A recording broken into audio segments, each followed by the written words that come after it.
All right, now, thanks you guys for the delay. Here we are, we're going to get started. Thanks so much, and it looks like we have everybody joining us through the Idaho Technology Council YouTube channel and on Zoom. And thank you for welcoming everybody to the Idaho Technology Council Vision Idaho 2021, which is actually taking place in 2022 because we'll be talking about the year of 2021. This is our hybrid edition, which is kind of interesting because last year we did this all virtually, and now we're going to have people that are actually in the audience. Thank you folks who have come here. Several people in the audience, even those participating, have been unable to do so because of COVID protocol, where they've been exposed to COVID or something else, and so they've had to do that through Zoom. So, but we're really excited about the opportunity to talk about the GEM state and all of the things that are taking place from all four quarters of our state. We will have several people talking about the Idaho equation, which gives us an opportunity to talk about what is unique and what's different about Idaho. I'll give you a unique insight into this. Last Friday, the Idaho Association of Counties and the Idaho Association of Cities, as well as the Idaho Taxpayers of Idaho, put together a meeting, a summit regarding property taxes. And what I was amazed after I had, there were people from across the country that came that were experts in tax and in property taxes. And what they basically said is, one of them was from the Lincoln Foundation that said that Idaho has the third best tax policy in the United States out of all the 50 states. That's pretty amazing. And then one of the other, another group out of Washington, D.C. said that Idaho has the 11th best state when it comes down to tax burden for its members of its state. So that tells you right there, some of the things that happen is Idaho is very well positioned. We'll talk about that as we even go further along. But what is the Idaho equation? What we're beginning as a mining state, rich in natural resources, we have quickly moved into a state that now has really big things with timber, agriculture, technology, advanced manufacturing, food processing. And we are a state that now has aerospace and other areas that are really starting to flourish and grow. So Idaho has become a very diverse but rich in multiple areas when it comes down to industries that we're part of. We also have a great conference today where we're going to be discussing parts of the knowledge report, which evaluates various key performance indicators from industries that drive the Idaho equation.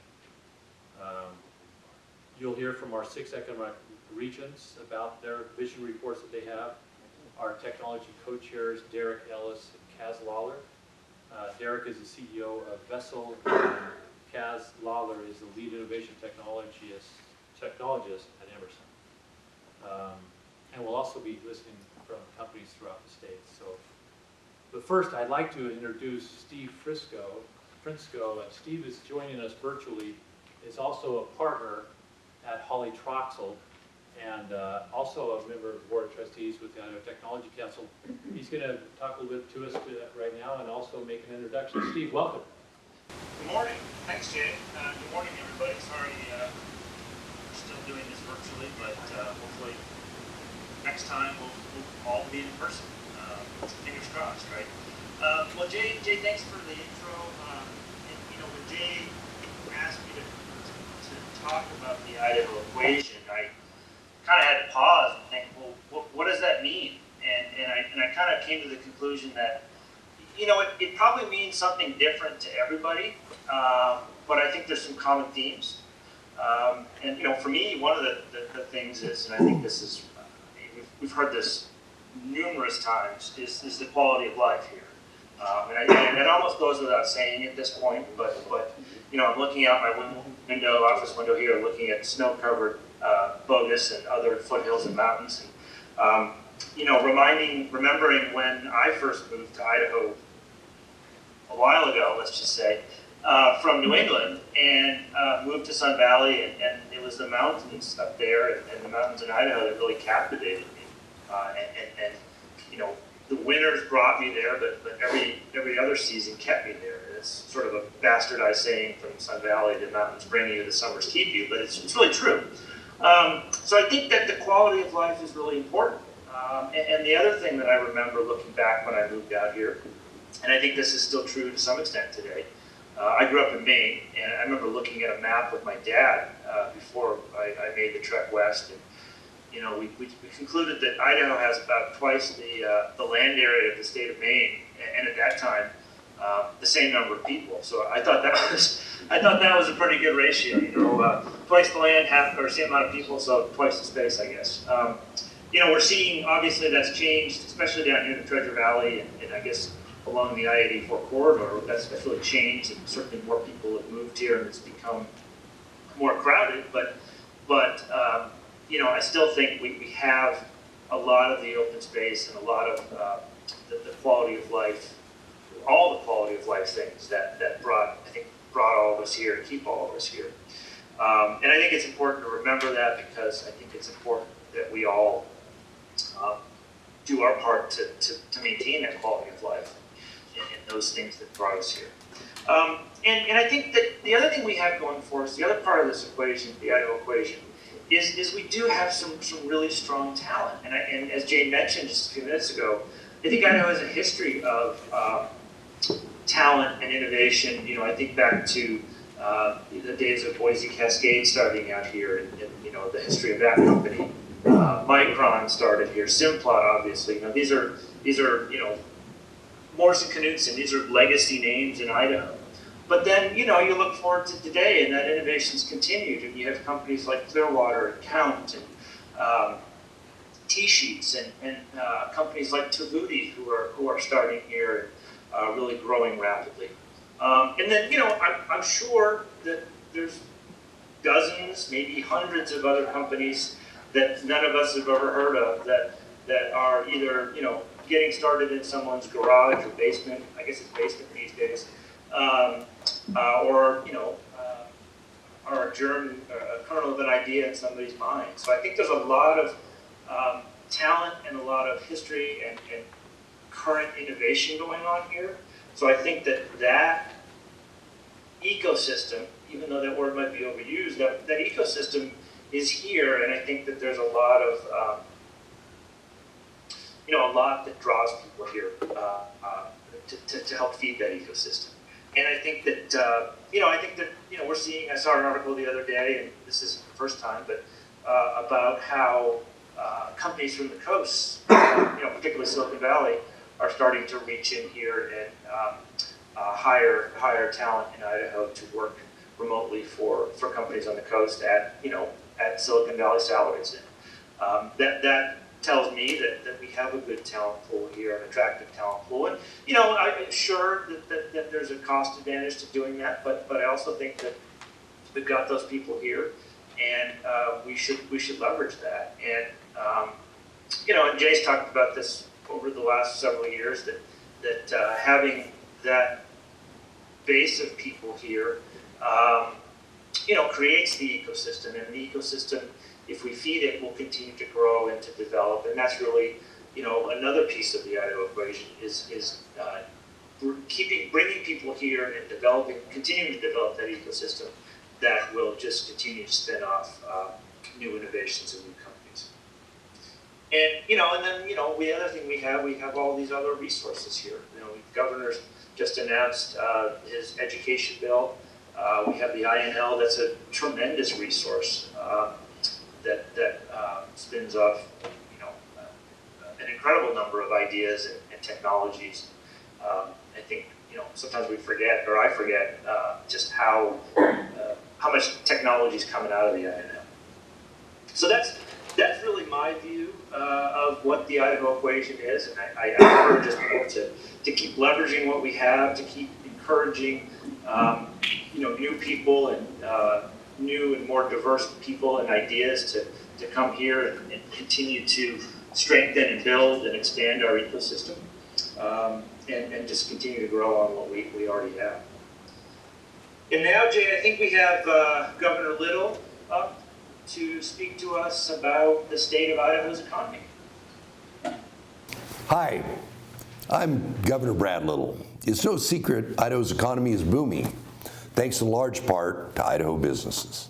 We have demonstrated great resiliency and agility during the pandemic. Idaho ranks first for revenue growth, and we have one of the strongest economies in the country. We have consistently remained a top 10 state for lowest unemployment rate, and the list goes on and on.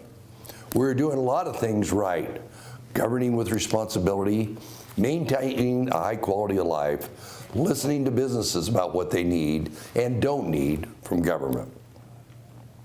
As we continue to work to address the challenges that accompany rapid growth, we know prosperity is always welcome. We are actively positioning our state to create opportunity for this generation while making significant investments in key areas that produce long-term benefits for the next one.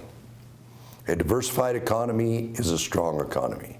I appreciate the work of the Idaho Technology Council in assembling leaders in the industry, education, and workforce development to meet the needs of a growing tech industry in Idaho. The Idaho Knowledge Report recognizes different parts of the state that have different needs. Thank you to all those who participate in these efforts. I appreciate the time and the talent you dedicate to developing strategies that result in industry-leading products and services right here in Idaho. Your work is creating more opportunity for the citizens of our great state. Thank you. Well, that's a fantastic. Thanks, Steve Brinsko, and we really appreciate Governor Little, who has been a champion of innovation ever since he was lieutenant governor and now is the governor, and we're so appreciative of the work that he does to be able to drive innovation in our state. I'd also like to take a moment just to be able to thank our sponsors of this event. We have Polytroxel, who is our presenting sponsor, Alturas, Idaho Central Credit Union, C308 Marketing, and contributions from the Idaho National Laboratory, and the Research and Business Development Center in Eastern Idaho. Thank you for all the work that you've done to build put together an Idaho Knowledge Report. All right, now we get the opportunity to move to our first keynote speaker. Jeet Kumar is an accomplished writer and is the CEO of In Time Tech, which is one of those companies that about 11 years ago was one that started in what I would at a garage, where they had started after a group of people with Jeet were at Hewlett Packard, and they decided to start In Time Tech. And In Time Tech is a software development company that helps teams reach their goals. Jeet is also the incoming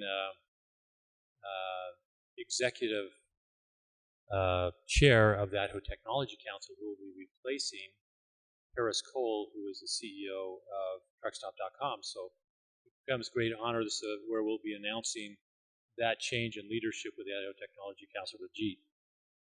We would like to thank Jeet for his vision and leadership that he had, and welcome him to the stage to be able to welcome. Okay.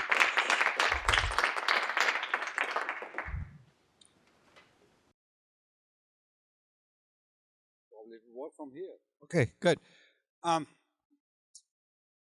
When I look at my life, I have played a role of a team member, and also I have done a bit of work as a leader.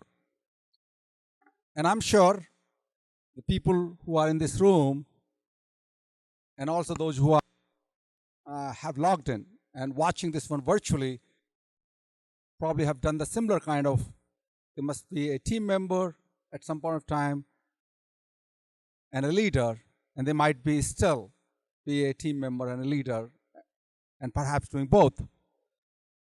But when I look at leader as a word, you don't need a leader until a future is needed to be created. And a future cannot and will not be possible until leader shows up. And so when you look at leader and creation, go hand in hand. We're talking about equation. There is another part of the equation is team. A leader can't and will not be able to do much without having a team around. And you replace the leader and you replace everything for the team. So when I look at the creation of a future, a key to creating a future, you need a leader, right? And in this case, the leader, and the team, and their relationship. And who is more important? Don't know. They go hand in hand. This is like a balance of the equation. But the speed of the leader is the speed of the team. It's critical. I just share, you replace the leader, you replace everything. And so leader has to have a mindset. The being state of the leader is critical. And how do you ensure that your being state, when I see our company, when I show up at In Time Tech, I want to make sure before I step into the company, I ask few questions to myself. And that I do every morning. It's like part of my ritual. And the questions which I ask are, is something bothering me? What we're talking, the importance of the leader, the speed of the leader, the speed of the team. And how do you ensure that leader has the right speed? By checking the being state. Is something bothering me? Am I incomplete about something? Something which I had done yesterday. Something that I was not able to complete with myself. Maybe I was not kind to one of the team members. Maybe I did not acknowledge someone. I forgot. Or I might not be good to my wife. Don't know what I might be incomplete, because if something is not complete here, whole, I cannot show up as a leader for other people. And then last one, which I ask myself a question, am I ready to show up as a leader? Because when you are a leader, you have a lot on your shoulder.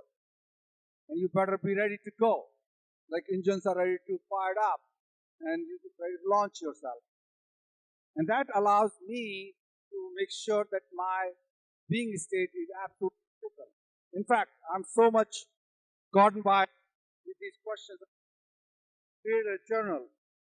And I'm more than happy to send it to you guys and logging in virtually.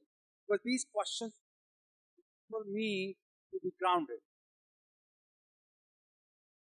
And yet, you can show up in an office with your team member and a gap of understanding. There might be misunderstanding can exist. Because that's the nature. The bigger the purpose, bigger the work, the larger the scope, you are always in action. But the being state which you are in, will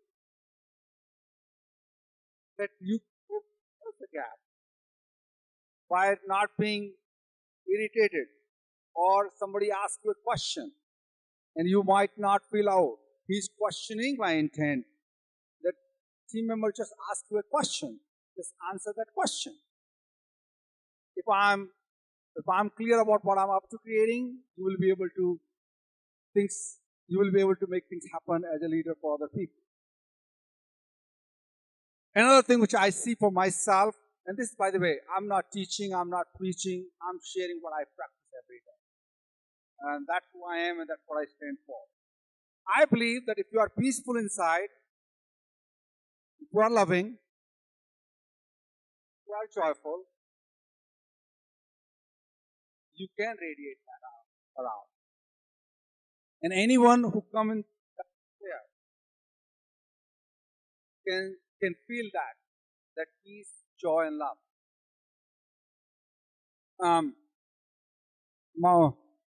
Nelson Mandela has wrote a poem which talks about that if you are liberated, your presence will liberate other people. Because that's how it is the case. And as a leader, you are that kind of a liberated human being, which allows other people to show up fully freed up and ready to go. I'm going to continue talking. I'm looking at the slides here because there is nothing on front, so I want to make sure I'm talking to the people who are virtually. I'm not ignoring or avoiding to make sure. So I'll keep flipping between these two. We talked about the equation, and I'll go back to the mathematical equation. Left side of the equation and right side of the equation. And when I was going through the college, you prove the mathematical equation, left is equal to right, and it's a balance.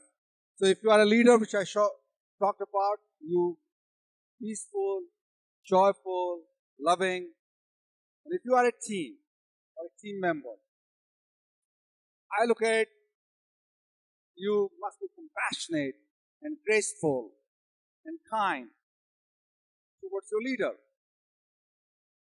What I share, leader has a lot to carry on. And as a team, you can be that human being. And I'm talking about 1% of the team.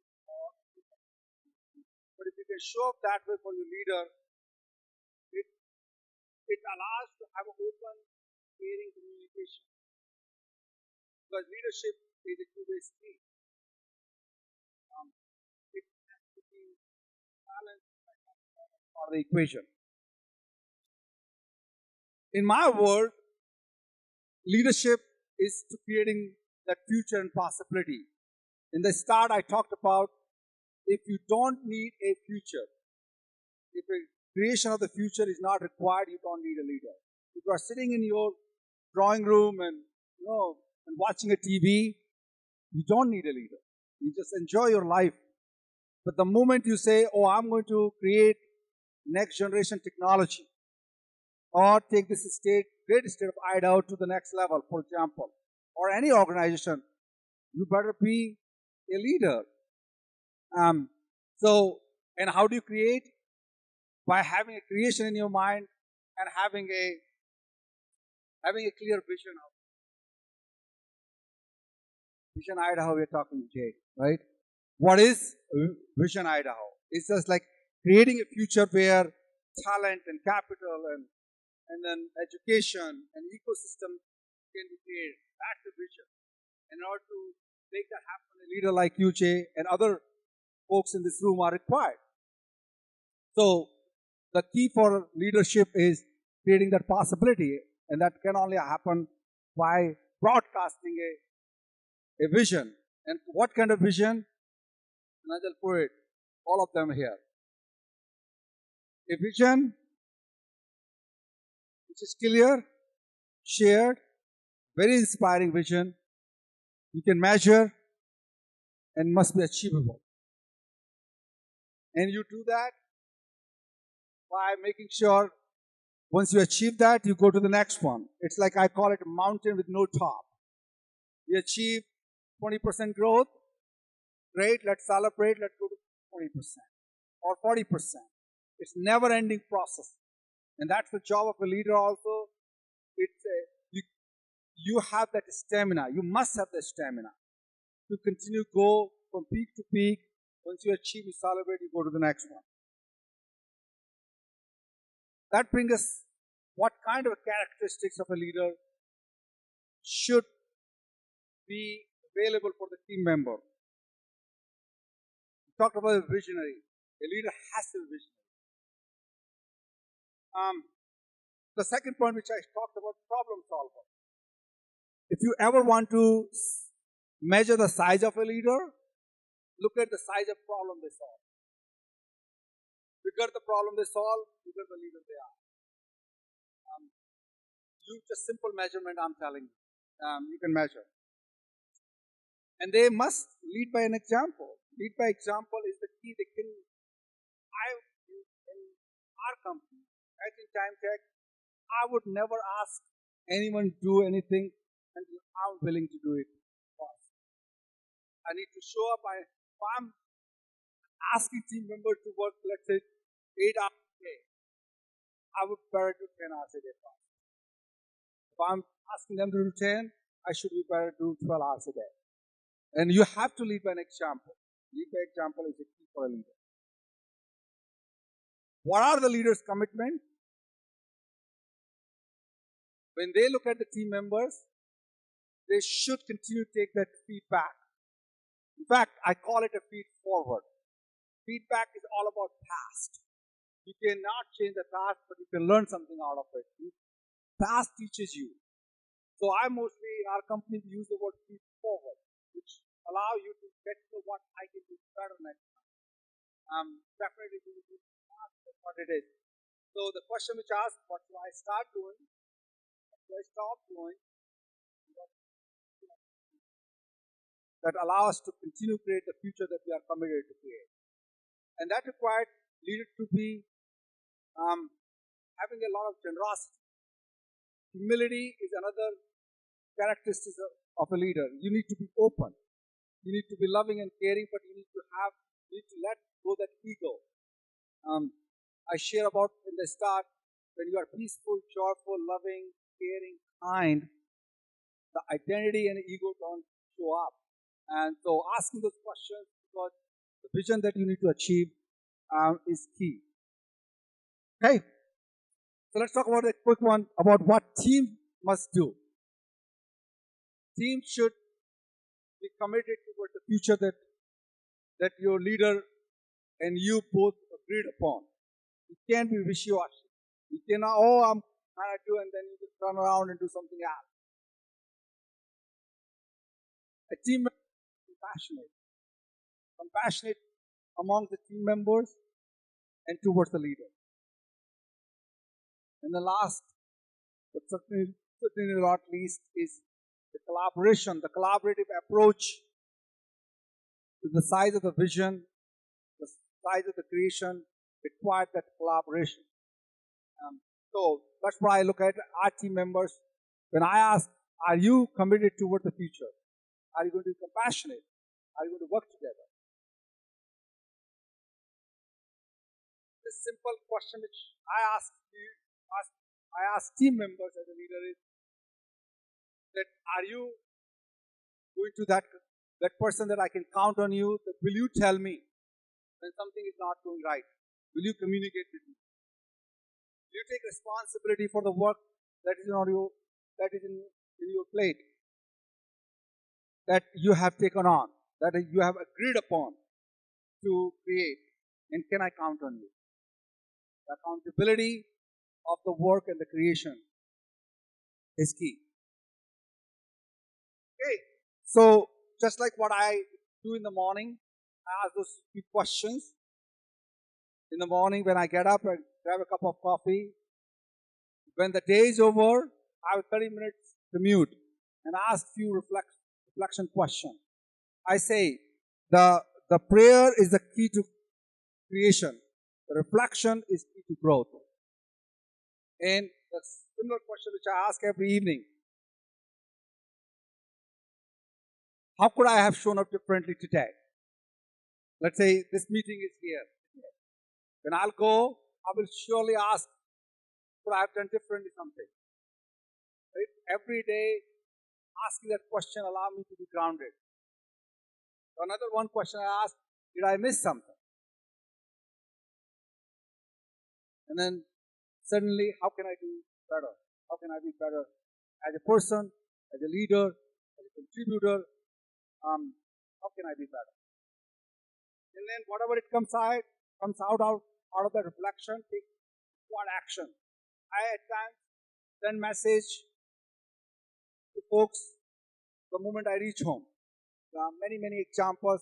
Right now we are short of time, but I could share many things which I've done in this context that allow me to grow every day. So leadership is a lifelong journey. I also share this entrepreneurial journey is also a lifelong journey. And it's a journey of a dark, lonely, and at times journey where you just feel like, okay, something needs to be done. So I ask myself, am I am I committed as a leader? Because at the end of the day, leader must serve other people. We need to keep bringing the inclusion part of it. The creation, being a servant leader, being someone who's committed to bigger than himself or herself, all of that is part of it. So if you are a leader, I'm asking you, the folks who are in the room and people who are virtual, if you are a leader right now or playing a leadership role, by the way, you can be a leader in the one context and a team member in a different context. You are always playing roles. So it's not about, oh, you are the leader only. You can have different roles. But if you are playing a leadership role, ask this question. How am I showing up for my team? And do I work hard to make my team effective? In the role of a team member, ask this question. How am I showing up for my leader? And do I work with my leader shoulder to shoulder and help him or her to lead effectively? And that brings us, I came up with this quote, which truly touches my heart. And leadership is also not a designation or it's not a status. You need to earn. So a leader must earn team's trust and respect, while team must treat the leader with grace and kindness. That only leader that will allow leader to continuously do the hard work. And for team, if leader is not earning the trust and respect, they will not follow you. So the future which you are committed to create would not be possible without these things. So if you are committed to creating the future, a team and a leader, and you can keep growing up, because the possibilities are endless. In our company, we grew up from nothing. Jay shared, we started in a garage and a basement. Right now we are 800 people team worldwide. We have grown up from nothing to close to $30 million top line. And it is not about showing off or impressing anyone, but impressing upon a point that when a leader shows up and works closely with team, and when team become committed together and be compassionate and work in collaboration, a lot of creation can happen. Okay? So thank you for the opportunity. Here's my email address and few contact details. Send me a message. I have, which I talked about the journal, and we'll ship it to you, to your address if you ever want to read more. And new book is also coming, right, Tasha? Create an impact in the later part of the year. Okay, so thank you very much. Thank you, folks, for calling in, and thank you, Jay, for the opportunity. I appreciate it. Thank you, Steve. Let's hear it for Steve Kumar. Thank you, Steve. Really quickly, I wanted to. Have you maybe heard of the name Elijah McCoy? Raise your hand if you heard of Elijah McCoy. All right, so one of the problems, leaders And people need to find solutions, unless you're a couch potato, right, Chief, like you were talking about. So you need to find solutions. Elijah McCoy, they had a major problems as the steam engine started across the country to be able to move a steam engine from the east coast to the west, right? It had to go about 75 miles before they had to be able to put in a lubrication system so it could keep going. So they always had to stop and lubricate. Well, there's a gentleman called Elijah McCoy who came up with a solution to be able to have a system where you could install a self-lubricating system so you could keep on going across the country. So then when that happened, so people tried to imitate it, but they weren't as good as what Elijah McCoy's system was. So have you ever heard the deal, the real McCoy? Mm-hmm. That was from Elijah McCoy because they wanted to make sure they had the real McCoy system on that Steam engine as it went across. I'm going to say that. The reason I'm bringing this up is because G. Kumar, as he talks about leadership and the impact it has for us to be able to find solutions, is the real McCoy on what we have in Idaho. We need to be able to continue to find ways to be able to find innovation and solutions we have. And take leadership positions in that. We're going to now move on to the next step of this, and that is the the Idaho Knowledge Report and the report from each of the 6 economic regions. So now we get the opportunity to hear from the regions and also how they're going to be doing things and business folks from those regions. Some amazing information will be distilled during this.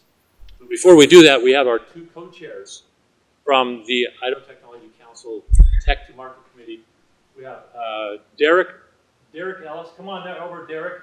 Derek is the CEO of Vessel, a supply chain solutions company for growing technology companies, and Kaz Lawler, who is now former CTO of PacSense, which was an early stage company that grew here and was acquired by Emerson, is now the lead innovation technologies with Emerson as part of Cargo Solutions group focused on providing supply chain monitoring and tracking solutions worldwide. Kaz and Derek, welcome. I missed the fireworks. Can you guys, any thoughts on the Idaho equation as you guys look at this from your perspective? Jay, it all begins with innovation. Commercialization and scale for growing companies starts here. Fantastic. And we have our scripts. Yeah, but no big teleprompters. Yeah. Yeah, and at Tech to Market, our goal is to make those connections for Idaho companies to stimulate and support innovation driving to commercialization.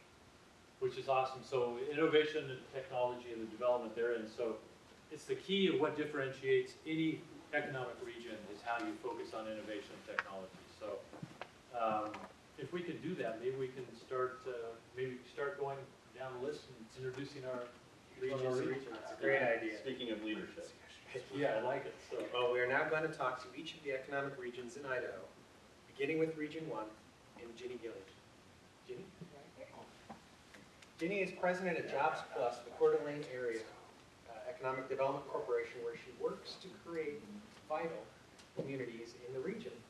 Most recently, the tech and aerospace industries have been highly successful. Welcome, Ginny Gillian. Thank you. So let me start with the successful Idaho equation in North Idaho is because of what Jeet just mentioned. There are some amazing leaders and amazing teams that are working in North Idaho right now. So thank you. So I'm going to talk about the good things at the back end because, as you all know, high growth creates a lot of challenges. So I'm going to talk about the challenges first, and on the back end, I'll talk about other good things that are happening. You'll read all about it in the tech report anyhow. So one of the major things also happening here in Boise is the housing challenge. Right now we have 145 homes listed in the MLS. 14 are under 500,000. 14, 1-4, under 500,000. So that's been a major challenge up in North Idaho. We did build a regional housing and growth group that are addressing the issues that are coming up with that.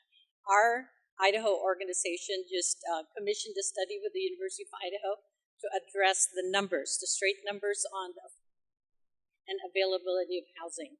The preliminary report is scary, according to my executive board. They just all reviewed it before it goes out for the public at the end of the month. It looks like if we don't change some of the rules and regulations in terms of density and a few other things like that. The second biggest issue we have that is across the nation. We are also working on that. The state, through Workforce Development Council and IACI, formed the Talent Pipeline Management Program. It was created by the U.S. Chamber of Commerce. North Idaho is engaged in that. And we are starting with the construction, health, and manufacturing industry. So those are the two big challenges that we are facing. There are other little things, of course. Before the program started, we were talking traffic. It's all relative, of course. We think if we sit or stop waiting, we think it's not. I grew up in Los Angeles. Okay, so for the good things, like I said, all the industries are doing well. We talked about the aerospace industry. They were pandemic, but they actually a lot of them pivoted very quickly to the medical industry because a lot of the businesses were already working in the medical industry. So aerospace and medical device manufacturing, pretty similar.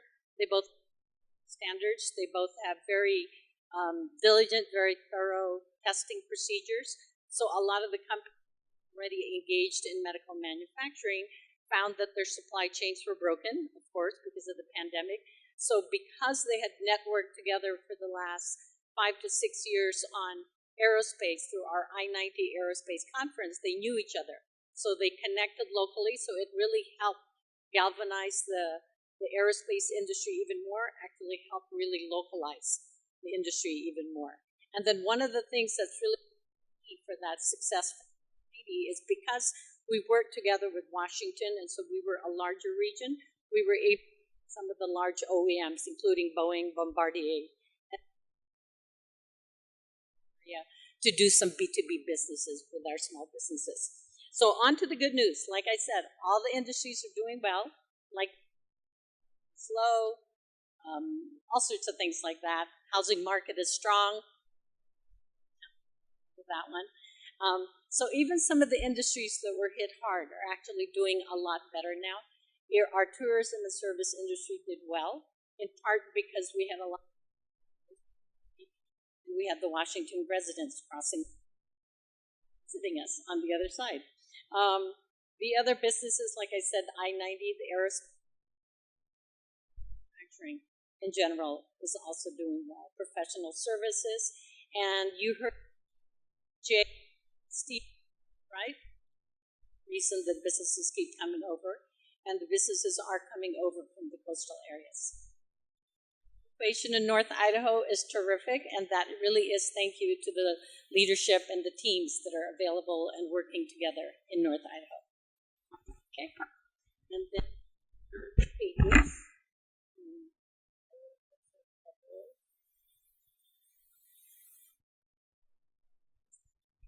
okay, they also wanted us to highlight one of the area. So, People, it is spelled PIPL. They are a global company operating at Jacksonville, so just right on the border by Post Falls. So what they do is, explain it. Just with your email, they can find anything public about you. So I know that sounds scary, but it's actually a good thing. Okay, so some of their clients are like Signify, Google, Microsoft, Gartner, Cigna, Safeway, a lot of financial institutions. So an example would be when I went to go see them and they were explaining how this technology worked is just with my Ginny at cdaedc.org, they can find pretty much anything public about me where I've worked, right? All the different things that are publicly listed about me. So if I were ordering from Amazon, for instance, or from Safeway, or whoever I happen to be ordering from, they'll know that I'm a real person if they're hooked up to people's entity, because they know that there's a history behind me. And if suddenly somebody orders and delivers something in North Dakota, there is nothing in my background that shows that anything I order should ever end up in North Dakota. So they'll probably know that that's a fraudulent transaction.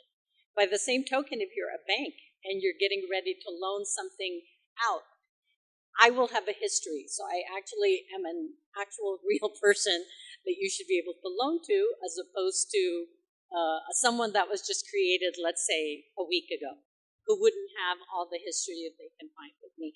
So they are doing really well. We recruited them out of a different state into the area, and a lot of that has to do with they just wanted to come to Idaho.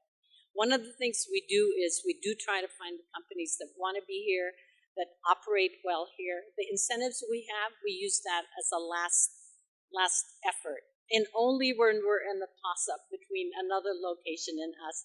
And it's really just to help with the capital funds that they have for that area. So this company started with about 40 people. They've had to break through a wall, purposely, so that they can expand. And they're at about 200 people now. And I know that they are continuing to look for people to operate their program and get bigger. Okay, there you go. Thank you, Jenny. Awesome. Jenny mentioned workforce. Well, workforce as well went from a strength to a major challenge for us.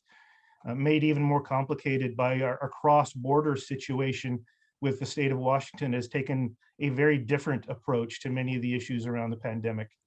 And again, like Jenny said, housing has become a challenge, both in supply and price of entry-level housing. Our median price of homes isn't quite to the level that Jenny was talking about, but it has certainly gone up above where we were comfortable with it. These factors have created the need for innovative solutions. And in our region, we've taken a couple of different approaches. We formed something called the Inland Northwest Workforce Council. This was born from CETA's very, very effective Dream It, Do It Council that focused on CTE awareness and built on a talent pipeline management framework, bringing employers and suppliers to the table. Really an employer-driven process to satisfy both the near-term and strategic staffing needs based on the skills that the employers need both now and into the future. There's a supply chain problem, and an innovative approach taken in our region, again, is by SEL, forming an idea called SEL Moscow, which is a 140,000 square foot manufacturing facility to fabricate printed circuit boards. That's critical to the SEL operation. Gives them the freedom to experiment and innovate in the designs of the boards themselves, and brings this critical supply just 7 miles from the primary manufacturing site, not all the way across country with weather and mountain passes and all in between. Shorter supply chain, certainly less risk and advanced quality. It just makes sense for SEL. This period has also made clear the need to promote homegrown businesses and entrepreneurship. We are formulating an innovation hub for our region that really fosters the entrepreneurial spirit, provides startup training, investment opportunities, and space for those new companies to grow, as well as a maker space for somebody to go and design the widget that they're making with a 3D printer or other technology. Provides that room for remote workers that are coming from Seattle but still want to keep their jobs at Boeing or Microsoft, and a public gathering place for business to truly make this the showcase for business. And finally, one of our great results of the federal dollars that have been available during this time is the advancement of broadband in our region. I'm going to let my friend and colleague Dodd Snodgrass from CETA talk more about that. Thanks for your attention. I appreciate it this morning. Hey, Scott. Just a quick question, because inquiring minds need to ask at least question. That was a great update.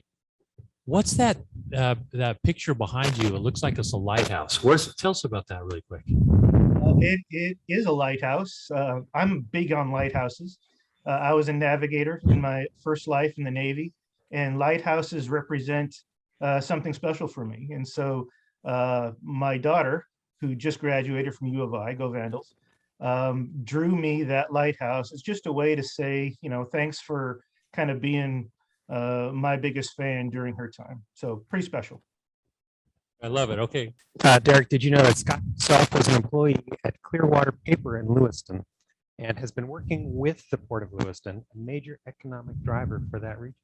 As you can see, joining us There to talk about the Port of Lewiston is Dodd Snodgrass, Executive Director of Clearwater Economic Development Association. Dodd is also joining us virtually, of course, from Lewiston. Take it away, Dodd. Thanks for being here. Great. Nice to be here. Yes, I'm Executive Director with CETA, and we are a 5-county economic development district for North Central Idaho. This region, Region 2, is a sparsely populated area. We have 112,000 people, over 13,500 square miles. Within that area, we've got 5 medical facilities, 27 clinics, 16 school districts, and U of I, Go Vandals, and Lewis Clark State College. So we have small population, but we have a lot of resources. Regarding broadband, we are really an unserved and underserved area. And broadband is a priority for CETA. It has been for a number of years. And we have been involved in planning and looking at the need for broadband since 2005 with a telecom study for the region. Obviously, over those years, technology has changed and advancements have been made, but we keep that priority alive with a regional economic strategy that we maintain, which has regional broadband as an investment priority, as well as workforce development. I should add, Scott is the chair of our Inland Northwest Workforce Council. And we have education efforts that we have engaged with our partners in North Idaho, the Panhandle Area Council, through our Rural Community Development Initiative. And we work with Broadband USA to educate our communities about broadband and the opportunities. And we feel an educated public is going to gain from demand and resources that we are seeking to build out broadband.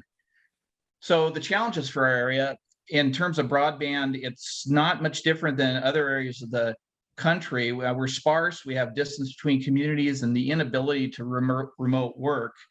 And it's made challenge for education. Obviously with COVID, that complicated it. We are not growing like Ada County or Kootenai County, so that can cut kind of both ways, but that affects us in many ways. Historically, we've had problems because it's non-economic for the incumbent carriers to build service. We have changes in ownership. We went from Frontier to Ziply, and we have Lumen, which was CenturyLink, and those are our incumbents. And as a result, we have a number of businesses such as Pacific Cabinets, which is a cabinet manufacturer just outside of Ferdinand, which has about 100 people.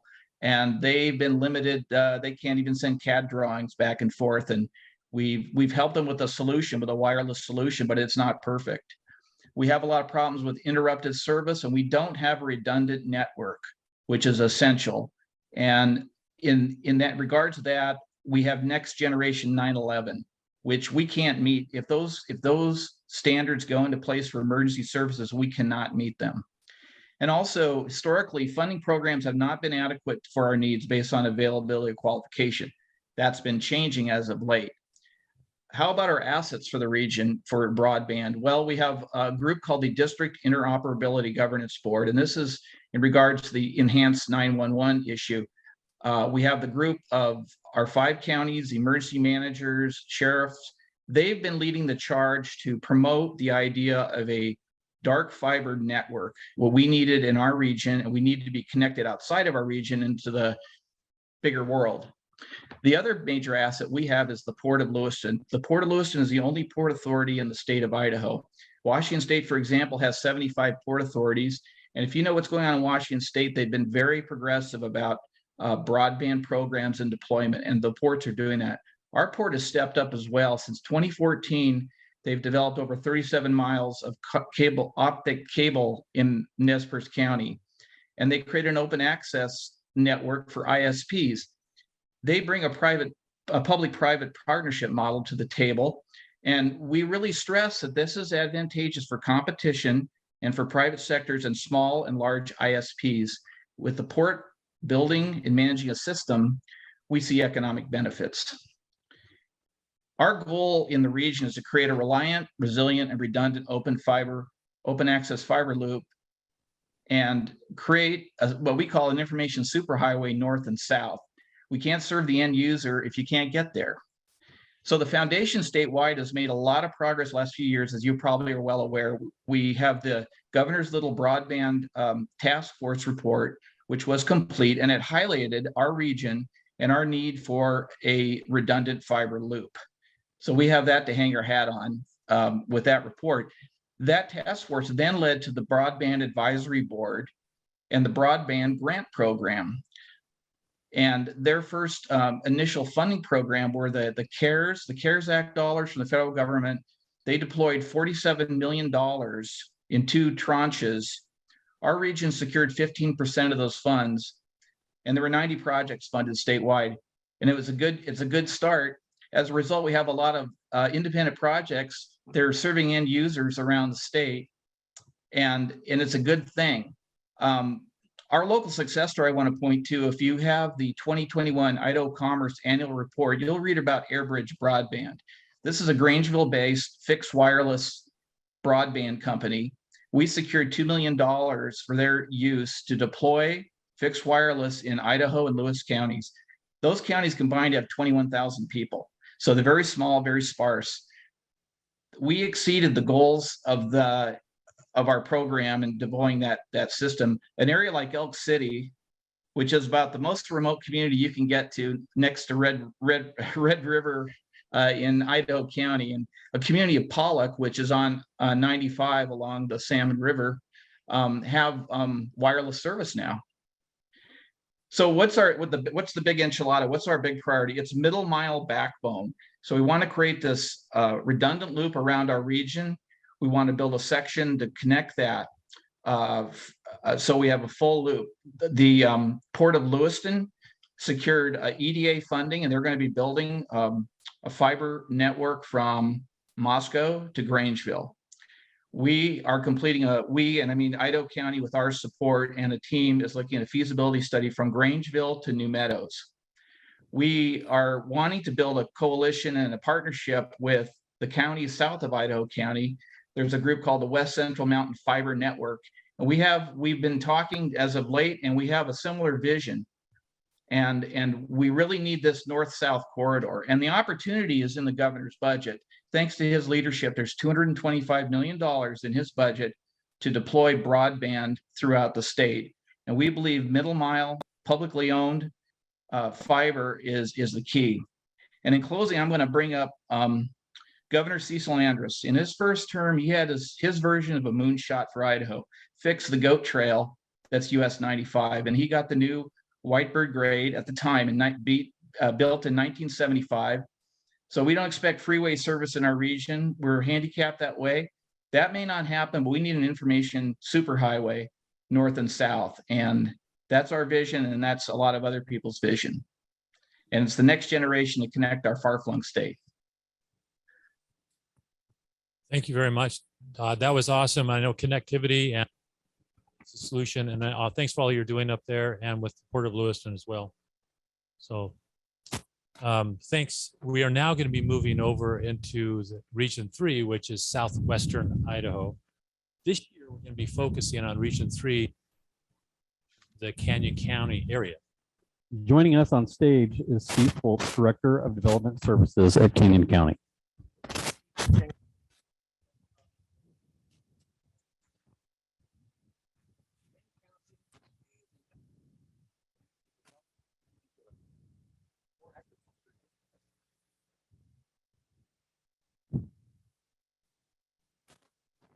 Thank you very much. I feel like it might be a little bit of a Shark Tank approach here between the two of us. I'm not really sure how we're going to swing this, but it's going to be great. I've worked with Steve now for several years, and he's fantastic. I used to work for the city of Caldwell. The mayor used to kind of be able to tell the difference between the two of us because he always said that Steve Jenkins was the good-looking one.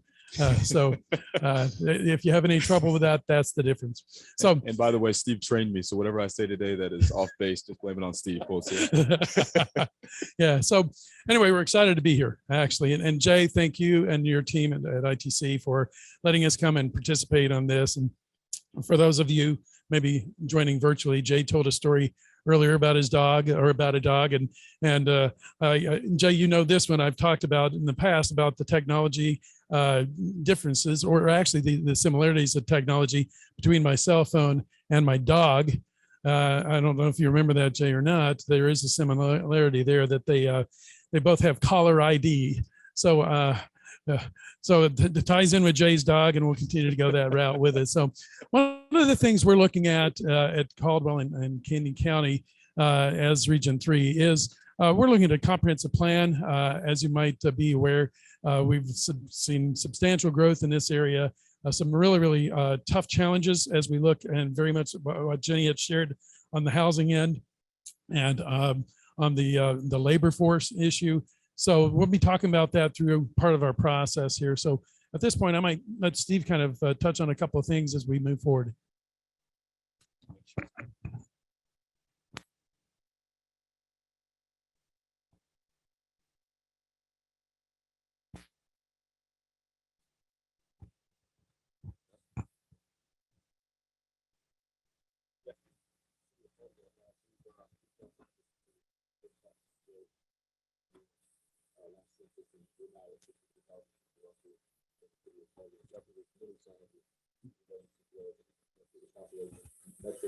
Related to 2010, and that explosion certainly has created some challenges, but great opportunities in the midst of that. Quickly, what you're looking at here on this, that first slide that we had just seen is going, as Steve said, back to 2010. And that's showing Ada and Canyon County and kind of those hot spots for that population base. And so the second slide touches on kind of where we're looking at for 2040. So we're looking at, in Canyon County alone, probably a population increase of a little over 100,000, almost 110,000 for Caldwell and Canyon County area. And then the next slide really kind of shows a full build out. If we can go to the next slide. Do I have that? Who's running my slides? There you go. This is a terrifying slide for us.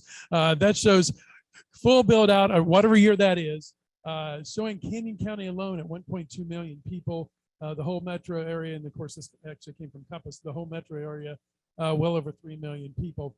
And then one of the things I kind of want to highlight there is you see a lot of open gaps in Canyon County, specifically on kind of the south of the Lake Bowl and north. Those are going to be the ag areas that we're looking to try to protect because of the importance of ag. It's a great challenge we're facing right now with that situation of keeping that ag land ag and keeping the smart growth and the urban type growth within the cities. So thanks. The residential explosion has certainly taken form in Caldwell and in Canyon County. And one of the things that we've seen with in-migration is younger families coming our way. So as the I-84 expands to 3 lanes, you see that project that's ongoing now, but it's certainly opening up the floodgates to the city of Caldwell. So we start to see demographics within Caldwell change drastically. So that's a great opportunity. There's some legacy manufacturers that have really paved the way for manufacturing and entrepreneurial success from a research and development standpoint. So we see a great need for the enhancement of entrepreneurial access and resources that will help support this wave of demographics that is going on. Again, these are just a few more population charts that have been provided to us from varying sources, showing again the issues that we're facing on that population and the housing situation. And again, as you kind of peruse through some of these quickly, you can also see the jobs. But one of the things, what we're looking at is for Canyon County is kind of a proposed overlay area that's going to try to help protect some of that prime farmland. Now, why is that important? Well, it's a huge economic benefit to us, but from a technology standpoint, we're seeing a lot of food processing companies that come in, and Steve's going to be talking about a couple here in a moment. Why are they coming to Canyon County? Why are companies coming in and putting in potentially 1 million plus square feet, $500 million to $1 billion investment? But it's because the raw materials are there. Another issue that we have to take a look at is how do we continue our relationship with the educational components of Boise State, University of Idaho, NNU, College of Idaho, that are going to be able to help provide some of those services, those jobs for the people that are coming through, because ag is becoming more and more technical within the walls of their organization. So, Steve, no, you hit the nail on the head there. And where I refer to with legacy manufacturers in the Caldwell community, really we talk about Simplot and some of the growers that were there and established a footprint, dating back to 100 years. Crookham Seed Company is another one, of course. But now we're starting to see the integration of some of these new food processors that are coming into the community as well. So you see Fresca Mexican Foods. This group produced about 1 million tortillas plus a day. Capital Distributing is a retail distributor that is certainly in the food processing area as well, and with all the deliveries that they have and all the partners that they work with. And then American Food Equipment Company. This group came in and they have located in the Ranch Business Park in East Caldwell, and they have certainly grown over the years. They just had just a recent expansion project that they underwent, and it's been exciting to see this activity take form. But with this in particular, they produce the high quality equipment that kind of corresponds with some of the food processors that are integrating into our market.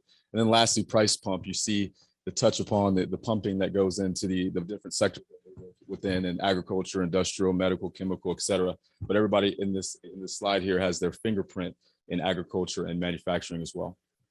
Steve, it's okay, I might touch on another business that wasn't on the slide that's in the Sky Ranch Business Park. And it kind of goes back to what everybody from all the different districts has talked about, is that company comes out of the garage and they grow and they expand. And one of the first businesses we saw in Sky Ranch Business Park was Johnson Thermal Systems. Literally out of their garage, a husband and wife team built this business. They design, engineer, manufacture chillers for dairies, for medical organizations, so forth. Truly, Jeff and Sherry Johnson started that right out of their garage, grew it to the point of about 20 employees, moved into a brand new facility, one of the first facilities we saw in Sky Ranch.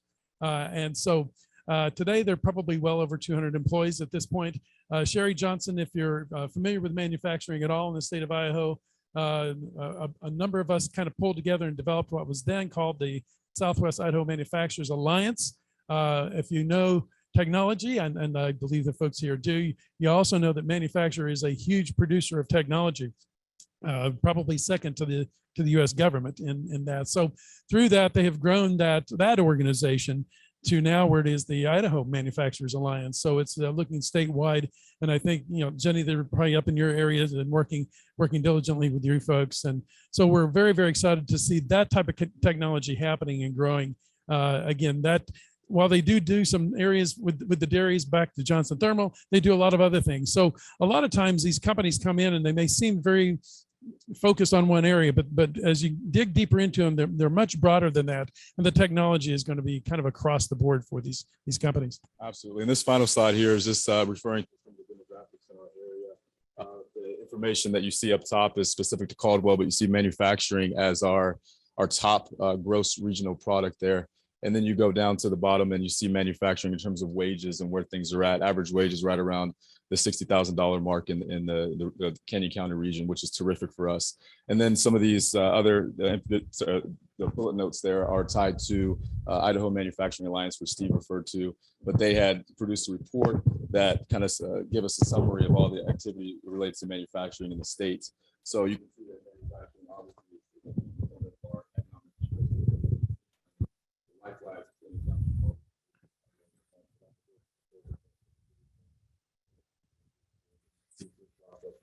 In terms of the amount of jobs that have been created over the course of 10 years from 2010 to 2020, it's just phenomenal to see that level of growth. And we're excited to embrace the next phase of development related to food processing, which is what leads us to the next phase of what we want to discuss here, tied to the new urban renewal district, which is a true partnership between the county and the city of Caldwell. This area just encompasses the urban renewal district that has just newly been created, newly been formed to talk about and really focus on food processing in the area that is not developed a comprehensive plan for industrial development. Right, and one of the other things that we've been talking about as part of this, and what we at this point kind of envision happening within that area, is the potential for an ag innovation center. One of the things that we're discovering is that within some of these food processing companies and some of the other ag folks, we've got people that have some great ideas that could certainly be commercialized, but they aren't courted by that particular company. But so they still see an opportunity to grow and expand out. So with that, I've actually had some initial meetings and discussions with Jay and a number of other folks as we look at developing this Ag Innovation Center. It's been one of those interesting challenges where we want to try to stay ag, but we keep getting more and more pressure saying we like the idea, the concept of the innovation center that you're looking at. Can we do it beyond just ag? So it could be something that we might be sparking a second or an expansion of the idea and direction for that. So that's something that we're very, very interested in. And I think with us being one of those few communities with a foreign trade zone in the area, I think that also helps us out on the international side as we look at people that are importing product that are going to be adding value to that. And so there's a number of things continuing to happen in Canyon County. We still have our challenges, as you saw, with the population growth. The housing market is tight. The employment area is tight. But we're continuing to move forward with a new comprehensive plan and a vision for the growth and being smart growth within our communities. And with that, I'd love to just introduce really quickly Corby Garrett with Aqua Irrigation, and he's going to do the next slide, the next man up to talk more about what's happening in the county type of innovation in agriculture.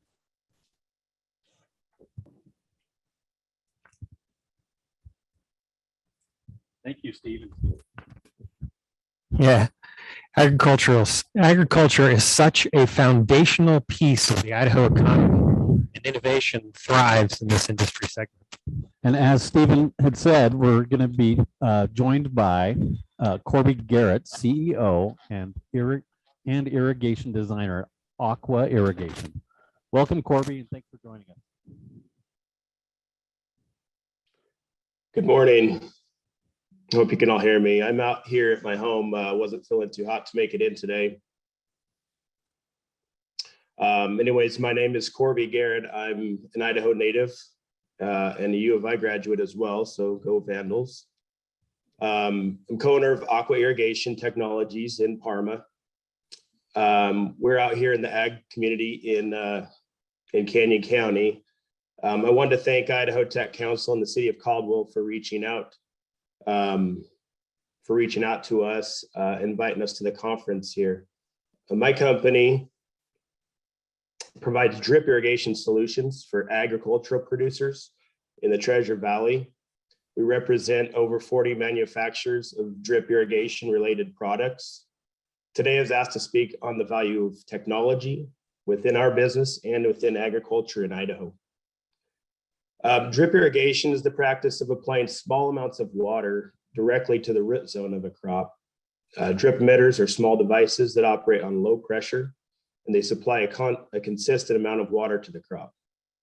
Drip systems are designed to use a third less water and reduce energy consumption by using low pressure emitters. This type of irrigation has the potential to save water through reduced evaporation. And it has a higher level of management ability. The ability to precisely control water also gives the grower the ability to reduce fertilizer inputs and increase yields. Drip irrigation requires a high level of water filtration and management. The cost of drip irrigation limits its use to higher valued crops with higher potential returns, which we're fortunate to have a lot of these higher valued crops in the Treasure Valley. I would classify technology and drip irrigation into three categories. At the manufacturer level, we highly depend on the manufacturers to, well, there we are. Excuse me, we highly depend on the manufacturers to produce the products that we use and to do most of the research and design of new products. Manufacturers tend to get a lot of their ideas directly from us as dealers and from the growers that we pass on. They do most of that development, using CAD programs, 3D printers to develop prototypes. They send a lot of those out to us to try to put into work and see how they work. The second thing, dealers, which we classify ourselves as a dealer of the products. We also provide services, design work, and installation. Dealer and designer tools, they allow us as irrigation dealers to provide a unique service to growers. Drip irrigation systems, they must be designed to a high level of accuracy in order to provide that potential for water savings and water application efficiency. Achieving this high level of accuracy results in lower inputs and higher yields for the grower. We use a combination of CAD programs, mapping software, GPS, LiDAR, photogrammetry to collect the data on the crop fields. This data is collected either manually in the field using GPS. Sometimes we use a public available LiDAR data, and oftentimes we use drones utilizing photogrammetry to develop digital elevation models to give us that information in the field that we need. Georeference data is paired with the field imagery to set the stage for an accurate drip irrigation design. CAD programs we use to simulate water hydraulics within drip systems. This technology allows us to simulate the water and the hydraulics and the pipelines and the drip lines, which in turn allows us to select pumps, filtration, ultimately design a more efficient system. The improvements in technology in this field have allowed my company to provide invaluable data to growers. Grower tools, the third category I consider in technology in my world. I would say have seen the most improvement in technology over the years. Grower tools consist of technology that makes it possible for growers to monitor soil, crops, drip irrigation systems, which in turn gives them the ability to make decisions quicker and more accurate. There are many types of monitoring services that provide data to growers, including cellular or radio-based soil moisture sensors, crop canopy monitoring, weather stations, pump filter station monitoring. Currently, growers producing permanent crops such as fruit trees, vineyards, or hops are more likely to invest in the highest level of technology because of the ability to spread that cost out over several years. Advanced levels of technology allow these growers to automate drip systems with the ability to set multiple irrigation schedules. Irrigation schedules and fertilizer injections are operated automatically. Alerts can be sent to growers if problems occur.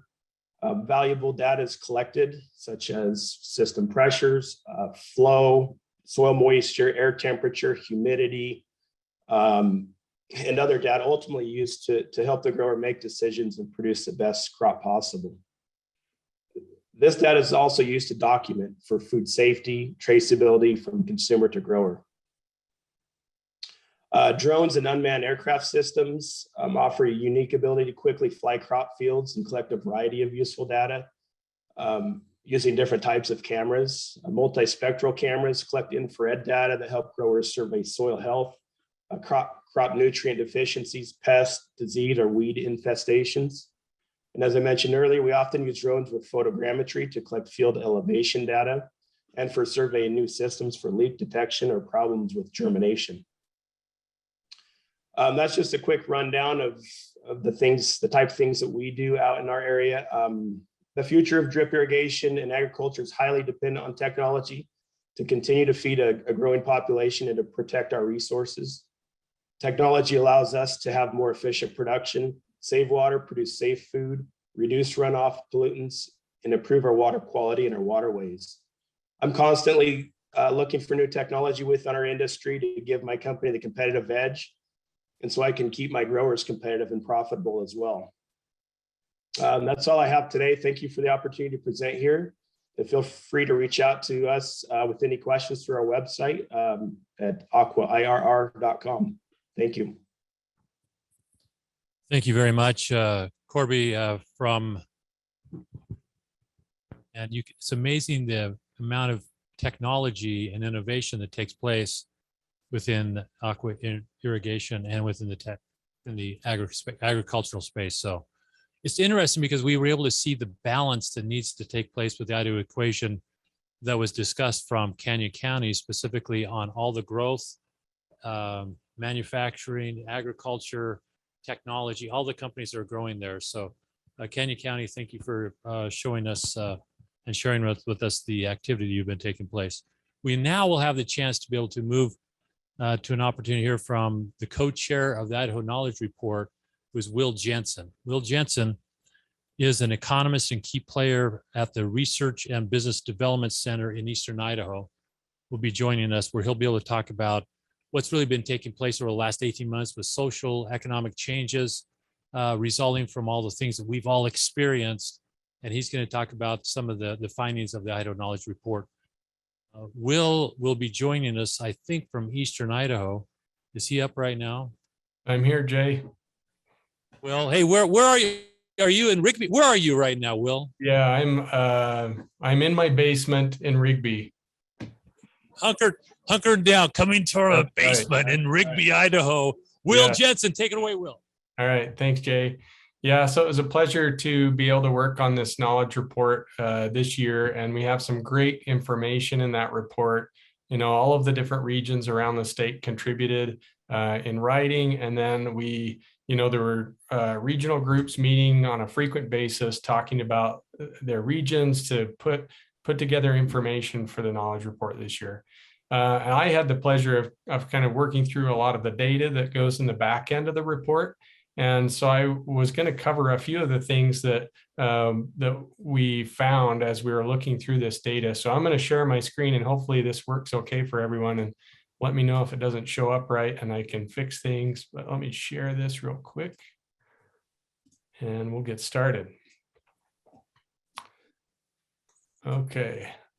So just real quick, am I sharing the right screen? Do I need to swap displays?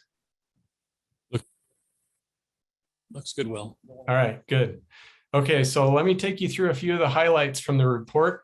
First of all, we had, a bunch of different content areas that kept sticking out as we were talking with the different regions around the state. And so I went out and found a lot of data. We've got 40 to 50 different charts and graphs towards the end of the report that cover a lot of the information that you're seeing here in these content areas, but lots of discussion about housing, workforce, new people moving into the state, income, population, education, transportation. These were all things that popped out as we were kind of looking at this Idaho equation and how our state was doing in all of its regions.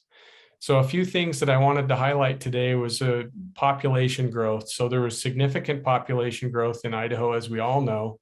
And looking between the 2010 and the 2020 census, the state grew by 17%. That was the fastest growing state over that time period in the country, next to Utah. So we fell just short of Utah.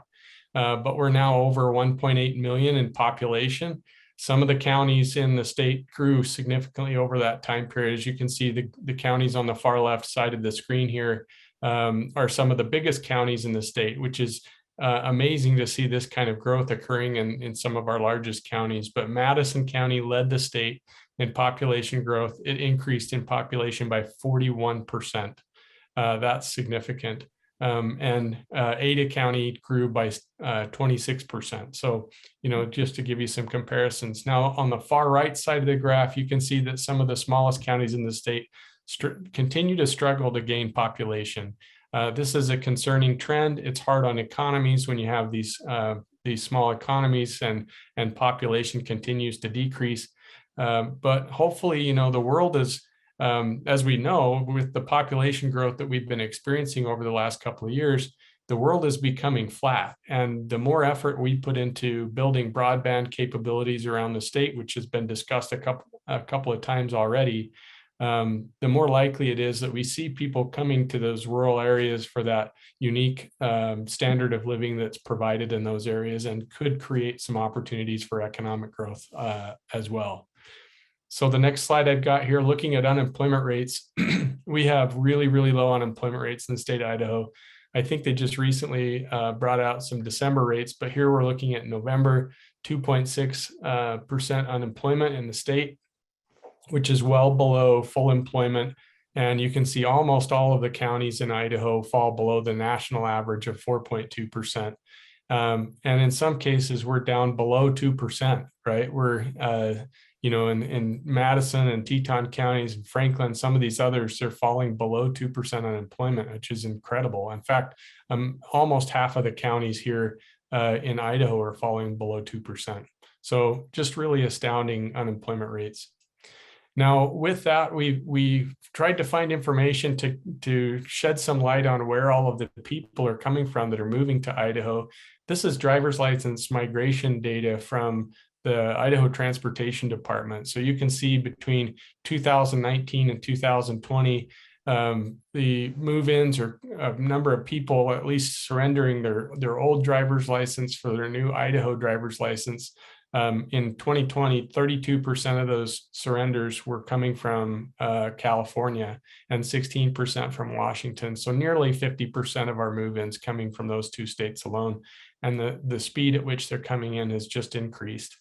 And the other interesting thing that we notice here is the demographic shift that's occurring with those individuals that are moving in. So in 2019, there was almost a 1-to-1 ratio between move-ins age 21 to 40 to those age 61 and older. And in 2020, that ratio is almost 2-to-1. So a lot more younger people moving in from one year to the next. And we'll just see how that continues. It's an interesting trend for Idaho. We've usually been looked at as a great place to retire, low cost of living and things like that. But these numbers show that shift is changing, and that we're getting younger and younger people moving into the state.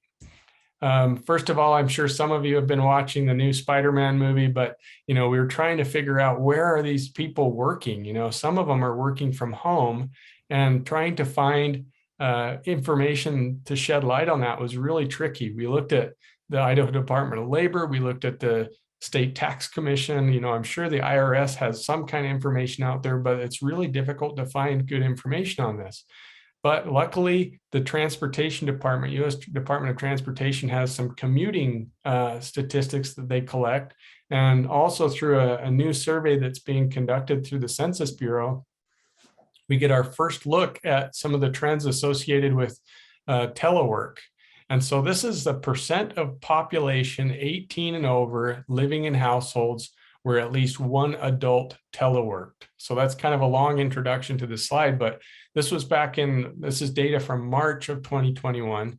It's the most recent data we have, but you can see Utah, over 50% of the households had somebody that was teleworking back when this survey was conducted, and that's up from around 10% the previous year. So just a huge jump in telework.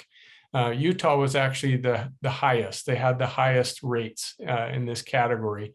But Idaho was up there too, 35% in Idaho in this March 2021 timeframe compared to 9% the previous year. So major shifts going on there.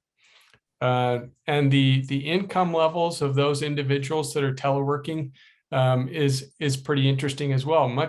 Skewed much more towards the higher income levels than what we typically see in Idaho. So between that 50 and 150,000 mark and that 100 to 149,000 income level was actually the highest bar on this chart, as you can see. So significant number of people working from home and earning pretty good incomes while they do it. So we've witnessed, rising prices. The new inflation numbers from the Bureau of Labor Statistics came out, and in December were about 7% increase over the previous year. So it's not just home prices that are increasing, but prices across the board are increasing. And looking at this home price index information from the Federal Reserve, Idaho is leading the nation in the home price index increase from looking at a percent change from 1 year previous. So I know that, those of us who are long-term residents in Idaho, we kind of watch this happen, and it's interesting to see the numbers come in. And definitely there's pressure from population growth that's fueling this, and construction industry struggling to keep up with demand for housing. But we live in a great place. This is a great state. There's a lot of people that would love to live here. And we're seeing businesses move into the area, and we've got statistics and trends on that in the report. But anyways, that kind of wraps up the summary I wanted to provide. And Jay, I can kind of push it back to you and answer any questions you might have. Yeah, I think as we look at this, I think amazing the changes that have taken place within Idaho and the immigration. If you have anything, Will, that you're going to look at, what are you thinking from your perspective are the things that we need to really watch out for in 2022? Yeah, for 2022, inflation is going to be one thing that we look at. So beginning in the early months of this last year of 2020, inflation was right around 1%, and now we're up to 7%. So inflation's a little bit concerning. Idaho started out with a much lower cost of living than the national average. But there's still a lot of room left between Idaho's home prices and some of these more expensive locations like California and Washington. But like I said, the world is flat. People are finding places to live and work that match their interests, and Idaho definitely, with its open space and natural amenities, those types of things, it's a very attractive place to be. And businesses look at Idaho as, a very predictable state and to do business in. There's still, universities are responding quickly to meet industry needs and creating programs and training that can really benefit businesses that want to come here. So, I think this is Idaho's time. The equation is in our favor here, that we can hopefully see some wage increases as well to match this increase in cost of living that we're experiencing right now. But those are just some of the things that I would be looking at. Thanks. And I know that as we look at this, Will, and we also appreciate all the work that you and Jeremy Bernstein, who's Sawtooth, your co-chair, to report. But the one that is kind of interesting is housing has been a major issue. I know there's some really focus in that in this report too. So, and I think one of the big things that we have to look at is we know there's a lot of discussion regarding whether we should grow and have knowledge report focus. And the leader of Nick's product from Idaho companies, that's the key of the Idaho knowledge. So Thanks so much, Will, for all you do, and appreciate your report. You bet.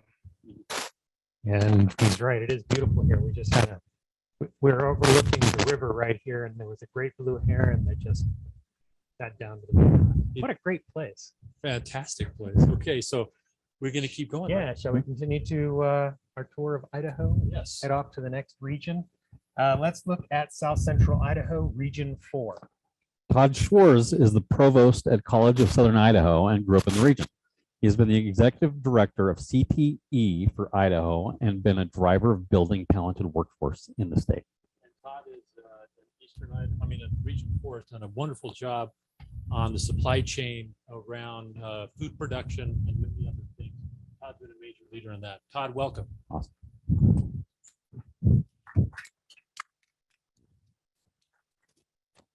Introduction. It's great to be here.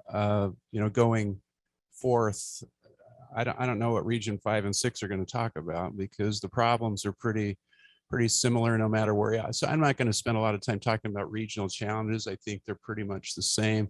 Just a couple of things that haven't been mentioned that I think are significant, and I'm a little surprised, frankly, we haven't talked about them. Access to affordable childcare is a huge issue in Region 4. I suspect it is in other regions as well. And in particular, and I think this varies around regions, that issues around rural infrastructure, and we've heard a little bit about that in terms of broadband and access to reliable telecommunication systems. Those are real challenges for Region 4 as well. But I don't think it's any secret, and Jay mentioned that in Magic Valley, we have a long tradition of commitment to agriculture. It was interesting to hear about Canyon County, a lot of similarities between Canyon County and the Magic Valley. One of the things that I think is maybe a little unique about Region 4 is the northern reaches are up in tourist areas and more along the lines of what Ginny deals with up in Region 1. So I'll talk about just a couple of the factors and variables. It was interesting in the chart we just saw that the top state for in-migration into Idaho is California. And if you listen to the governor's state of the state message, on Monday, you heard him talk about a pet project of his, build a wall that California will be paying for.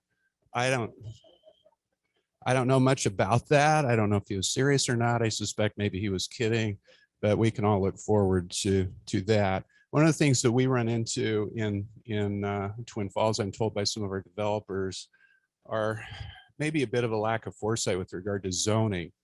And so zoning, the propriety of certain zoning to support housing, especially apartment complexes and those kinds of things, is a real challenge. We actually had a developer approach the College of Southern Idaho to build an apartment complex on our campus because of the dearth of available real estate to build those kinds of projects. But we are making some progress down there. Obviously, sometime talking about what I call ag innovation and some of the things that are happening there. It's no secret the world's largest French fry plant is down there, and the world's largest Greek yogurt plant is down there, and we grow a lot of fish and we still grow potatoes. We still do that down there. But what's happening obviously is we're leaning in then to alternative uses or alternative applications of agriculture and ag products, and moving into precision ag and ag tech and some of those kinds of things. So our industry representative you'll be hearing more about that in the use of hemp for building materials, which is just fascinating to me. A major project in Southern Idaho that's been struggling really to get off the ground by fits and starts, but I really feel like they're making some progress, and that's the University of Idaho's Center for Agriculture, Food, and the Environment, or CAFE. They've tied up properties. They've begun the development of and have permission to build out their dairy over in the Rupert area, in the Minidoka area. They've secured property closer to Twin Falls. The intersection of Highway 93 and Interstate 84 is called Crossroads there. And just a ton of development going on right around there. But U of I intends to build what they call the Discovery Center there. Also discussion in the region about a food innovation center and what that might look like. The tremendous collaboration going on right now between the University of Idaho and the College of Southern Idaho and our other education partners. We're very excited about that. It looks like that could actually come to some fruition. You can't talk about dairy. We have many, many, many cows in Southern Idaho. You may have smelled them driving through. You can't talk about dairy without talking about immigration law, and the environment. And those are sometimes uncomfortable subjects, but certainly those are factors that we need to consider in South Central Idaho. Excuse my lack of organization here. A couple of other employers of note that you'll be hearing from one in just a few minutes. Hempatexture. We have a new employer in little tiny Hanson, Idaho, which we're super excited about. Artisan Labs is a perfume and cosmetic company. And so one of the things that attracted them was access to basically ag scientists and chemists and plant scientists that we have a growing concentration of in the region. And then just over the hill from Hempatexture's new facility there at Crossroads, Agri-Beef, if you're familiar with the Agri-Beef company, that's the Rebholz family and Idaho family who are building a new meat processing facility, huge meat processing facility, also in Jerome County called True West. The thing that's significant about all these companies, by the way, to me, is not that they're hiring people. These are excellent employers and community partners, and we're so happy to have them. They treat their employees well, they treat the community well. By the way, Jeet, your comments this morning were exceptional. I really appreciate that. I might be submitting an application for employment at your company. One of the surprises, though, is in the hospitality and tourism sector. When we look at lodgings and the 2% lodging tax, and we look at some of those data, we find that there's just been an explosion in South Central, not just in the Sun Valley area, which has also experienced a tremendous bounce back from COVID in 2020. We're up 20% year over year for 2 years now in hospitality and tourism activity in Southern Idaho. We're very excited about that. We talked about, I really appreciated the data that we just looked at from Will. The question I guess I would ask Will is how many of those people coming in are actually working for Idaho companies, or are they working for people out of state? That's of great interest to us. And I'm heartbroken. My son may never be able to afford to own a home in Southern Idaho the way things. And it's hard not to have hard feelings about that, but there are also innovations happening in housing that we haven't really heard much about. Tiny homes, the addition, a lot of people are adding on to their homes just for additional living space. I've got 3 generations in my house. And so 4. Now that I stop and count, my granddaughter, I almost forgot. And so the dynamics of housing and who's living where are really interesting. And I think that's not isolated to South Central Idaho. We've had some challenges in Southern Idaho with our airport. We're down to, I think, 1 flight a day or Twin Falls, but the upside is up at Friedman and Haley that they're at pre-COVID lots of the Sun Valley area on a daily basis. And logistics. We're pretty fortunate in Southern Idaho. We can go south, go east and west pretty easily along I-84. We're having a really hard time going north from there. And that's a whole problem that I think needs.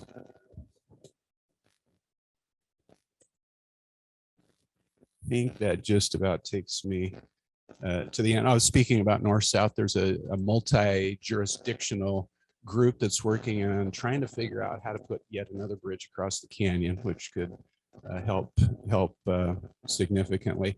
And then finally, I just want to, I'm a community college guy. I believe community colleges are economic development engines to contribute to the economic base in our respective areas. The degree of collaboration between all of the Idaho post-secondary institutions right now is, to me, at an all-time high. I've had the job I have now for 8 years.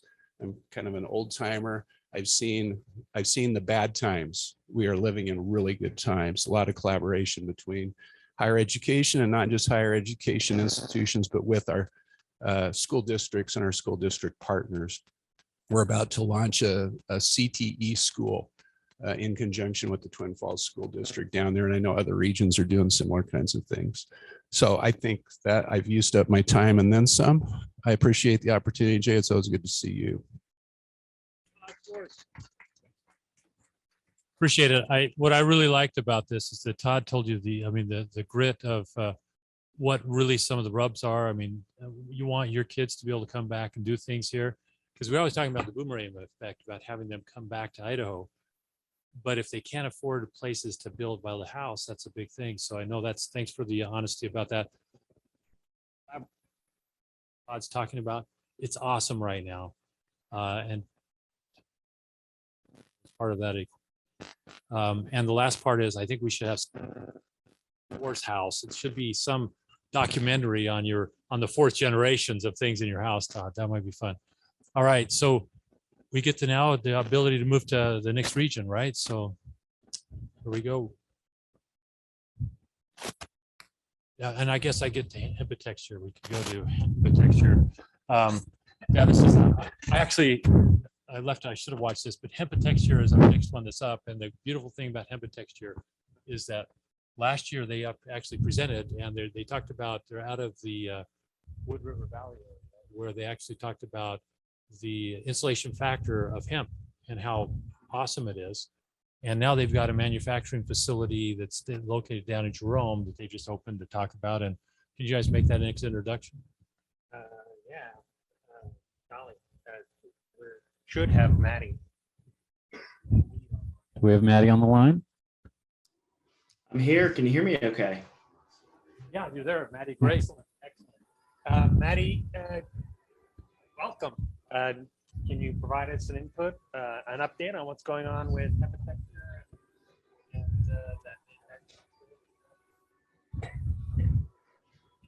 Yeah, great. I'd be happy to. Kind of having a hard time hearing you over here, but I think you passed it off to me.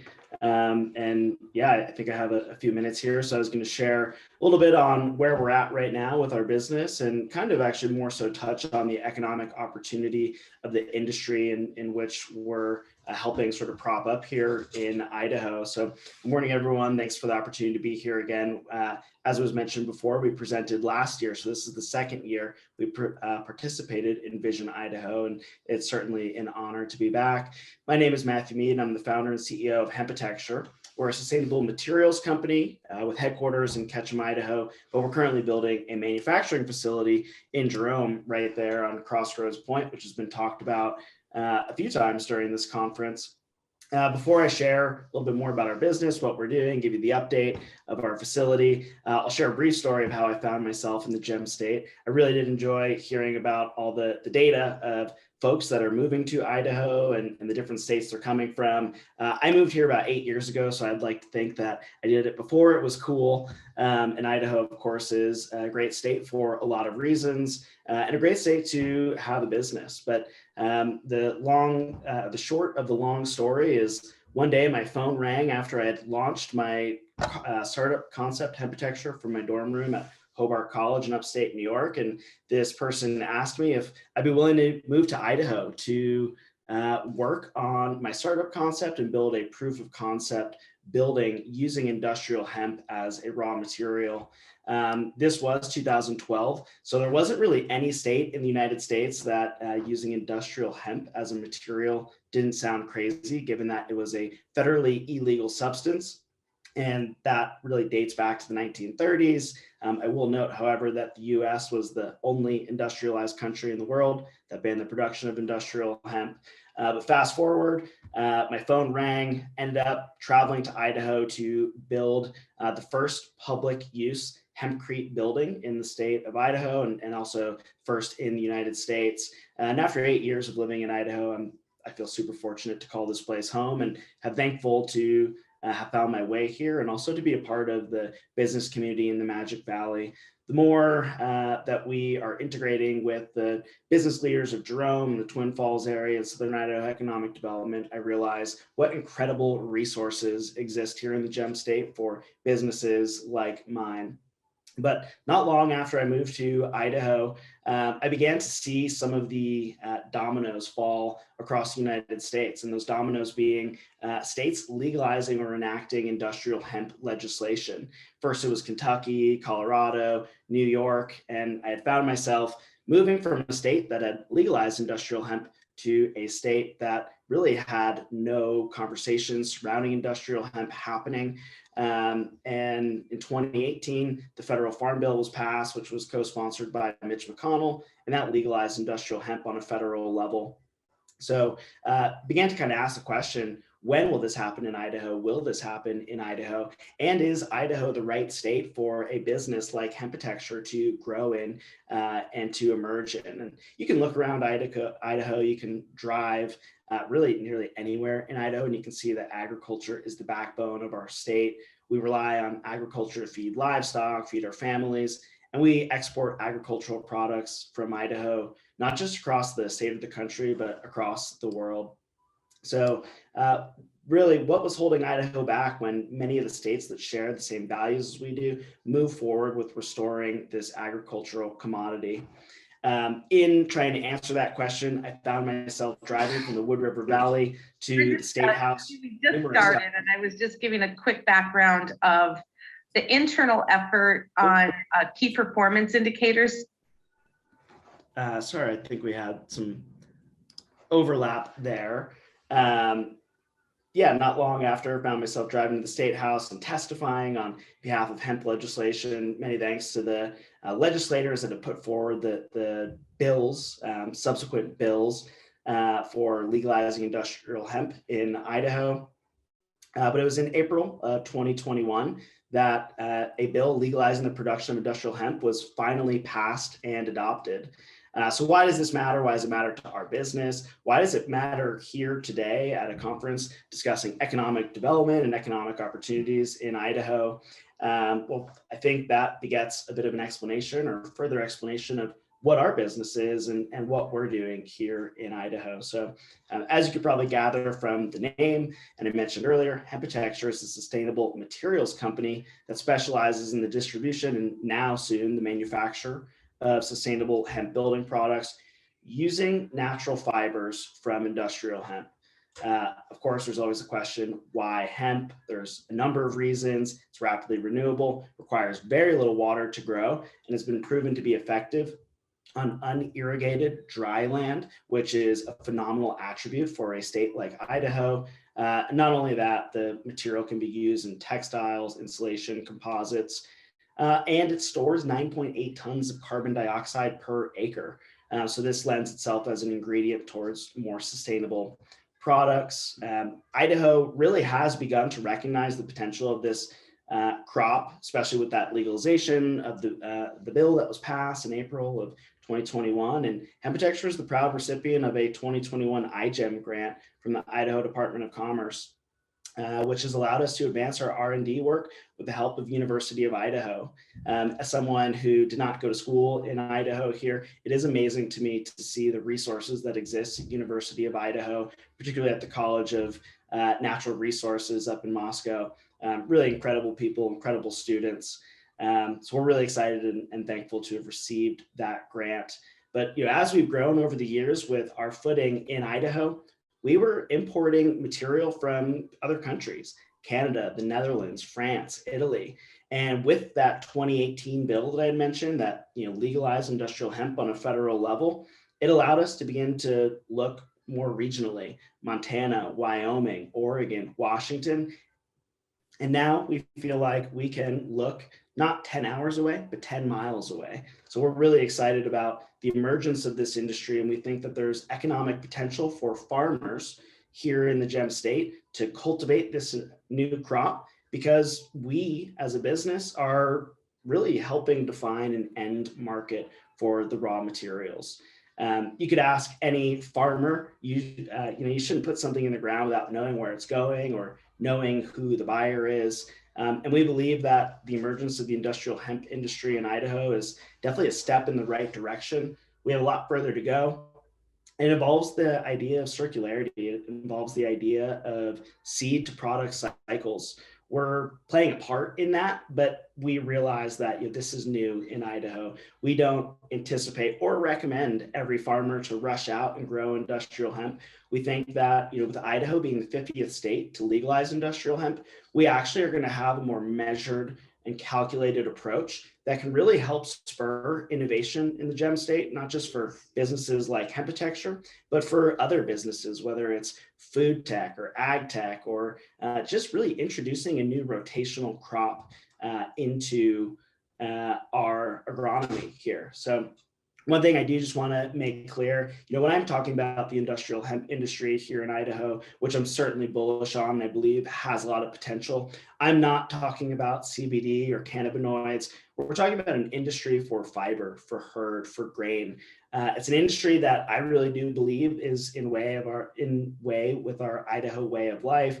And I think that it's going to help reduce the cost of our products. And I can't wait to see the future of what emerges here in Idaho. When you have University of Idaho looking at industrial hemp as a rapidly renewable resource, I think that's an exciting prospect that will help bolster this industry here in the gem state. So one of the things I just want to close on is kind of an update of where we're at. As it was mentioned in the introduction, we presented on stage last year. My business partner, Tommy Gibbons, represented Hempitecture, and he shared about the insulation value of industrial hemp and how hemp fiber can be used for building materials. Well, here today, we're excited to announce and share that we're building a manufacturing facility at Crossroads Point. We'll be occupying 22,000 square feet of the Northbridge Junction facility that's currently under construction. And in that 22,000 square feet, we're actually assembling a state-of-the-art non-woven line. Non-wovens seem perhaps like an obscure concept, yet you and I interact with non-wovens on a daily basis. If you've worn a face mask in the last year or 2 years for that matter, that's a non-woven. Hygiene products are non-woven. Insulation, whether it's fiberglass or hemp wool, our flagship product, those are non-wovens. Even automotive components are made with non-wovens. So we have a lot of potential for working with other companies in Idaho to create more sustainable, advanced biotechnology enhanced products, we like to say, utilizing this non-woven facility. So we expect to be operational sometime, probably Q2, Q3 of 2022, which is right around the corner. We're super thankful for everyone that has supported us in the region, whether it's Southern Idaho Economic Development, Idaho Department of Commerce. Director Tom Keeley has been an advocate for our business. I want to thank Governor Brad Little for signing the bill that legalized industrial hemp. We really were at a point where we were looking at other states, other locations to locate our business, and the legalization of industrial hemp and the restoration of industrial hemp as an agricultural commodity occurred at the perfect time for Hempitecture. It's allowing us to grow our business here in Idaho, hire Idaho residents, bring people in from out of state with specialized technologies and skills to work at our facility. And so we're very thankful for the opportunity to do that. The last thing that I wanted to touch on today, after sharing a little bit about the development of our facility concept, which I will mention is the first of its kind in the United States. There is no other facility like this in the United States. We realize that there is a long way to go for the industrial hemp industry to rise in maturity, importance, its stature. But we really do view this as a new opportunity for farmers and giving the agriculture sector the best chance of success in what we believe is an increasingly competitive national landscape. And to do that and really support and help cultivate, I suppose pun intended, cultivate this industry here in the United States, we're actually hosting a first of its kind producers meeting in Buell, Idaho, in conjunction with Tim Corney, 1000 Mill Springs, who's growing industrial hemp for grain in the 2022 season. That's going to be held on February 4th. We've gathered agronomists, we've gathered representatives from the Idaho Department of Agriculture. It's being supported by the Farm Bureau, because as I said before, we view this industry as needing to take measured steps, as really relying on acting on the right information. And that information is scarce and there's a lot of contradictory information. So we're bringing together a consortium of people to really help get this industry off on the right foot. We think that will pay dividends to farmers, the agriculture sector in Idaho, but also businesses like Hemptecture and other businesses that are looking to utilize industrial hemp fiber, hurd, grain in their products. So thanks again. My name is Matty Mead, the founder and CEO of Hemptecture. Pleasure to be here with you, albeit virtually. I wish I could have been there today. And again, I appreciate the opportunity to share the exciting updates from Hemptecture. Matty, that's so awesome. Come such a long way in a very short amount of time. The addition of manufacturing, the manufacturing facility, that's fantastic. Congratulations. That's awesome. Totally awesome. Thanks for choosing Idaho, Matty. Yeah, really. Thank you. By the way. It looks like it's time. Oh, yes. It looks like it's time to move on to Southeastern Idaho, Region 5. That's right. We've got Teresa McKnight with us. She's the CEO of the Regional Economic Development for Eastern Idaho, or READY, where she works closely with community partners to promote economic development through expansion of existing business, attraction of new business, and promoting entrepreneurship and talent development in the region. Teresa, thanks for joining us. It's all yours. Thank you. Good morning, everyone. I'll just go right into the report for Region 5. In 2020, Region 5 leadership identified 3 top producing sectors, which was advanced manufacturing, information technology focused on cybersecurity and agriculture. And these sectors continue to be our top producing sectors for Region 5 in 2021. But digging deep into Region 5's economic equation, looking at the strengths, weaknesses, opportunities, and threats, the following factors come into play. The workforce of today seeks an experience economy. They seek locations where they can enjoy a safe and healthy lifestyle, yet still receive competitive compensation for the skill sets they hold. Region 5 offers a great quality of life. It's an outdoor enthusiast dream with endless mountains and rivers. And although Region 5 lacks the notoriety of being a major destination, the region resides alongside the I-15 corridor, where travelers from around the globe travel to Yellowstone National Park, Jackson Hole, Grand Targhee, and Sun Valley, Idaho. Unfortunately, a recent announcement was made by Delta Airlines to discontinue their early morning flight out of the Pocatello Regional Airport. Therefore, the airport is now down to 1 flight in and out of the airport a day. When airlines begin to pull flights from cities, it's difficult for cities to reinstate or gain those back. With a non-functional airport, this will have a significant impact on tourism and people looking to relocate for new opportunities. This also greatly impacts the ability for business and university personnel to travel to required destinations in pursuit of new research and business opportunities. And it will impact business executives seeking relocation sites for their companies to Region 5. Region 5 also provides a diverse and young workforce. CNBC reports Idaho is one of the top 5 fastest growing and youngest states. With a major student and research-based university in Pocatello, Idaho State University continues to increase its recruitment of new students and top faculty. And as a top-tier research institution, students not only receive a quality education at Idaho State University, but students also receive opportunities to gain hands-on real-world experiences through ISU's internship and apprenticeship programs while gaining their education, which makes students more employable upon graduation and provides the opportunity for Region 5 employers to employ a well-educated workforce. On the flip side, several communities in Region 5 have been impacted by the generation resignation, where the workforce has shifted and the region is seeing the impact from unfilled open positions and a lower skilled workforce. We have a very diverse economy. Region 5 offers a diverse economy. Idaho ranks number 2 nationally for business friendliness and low taxes.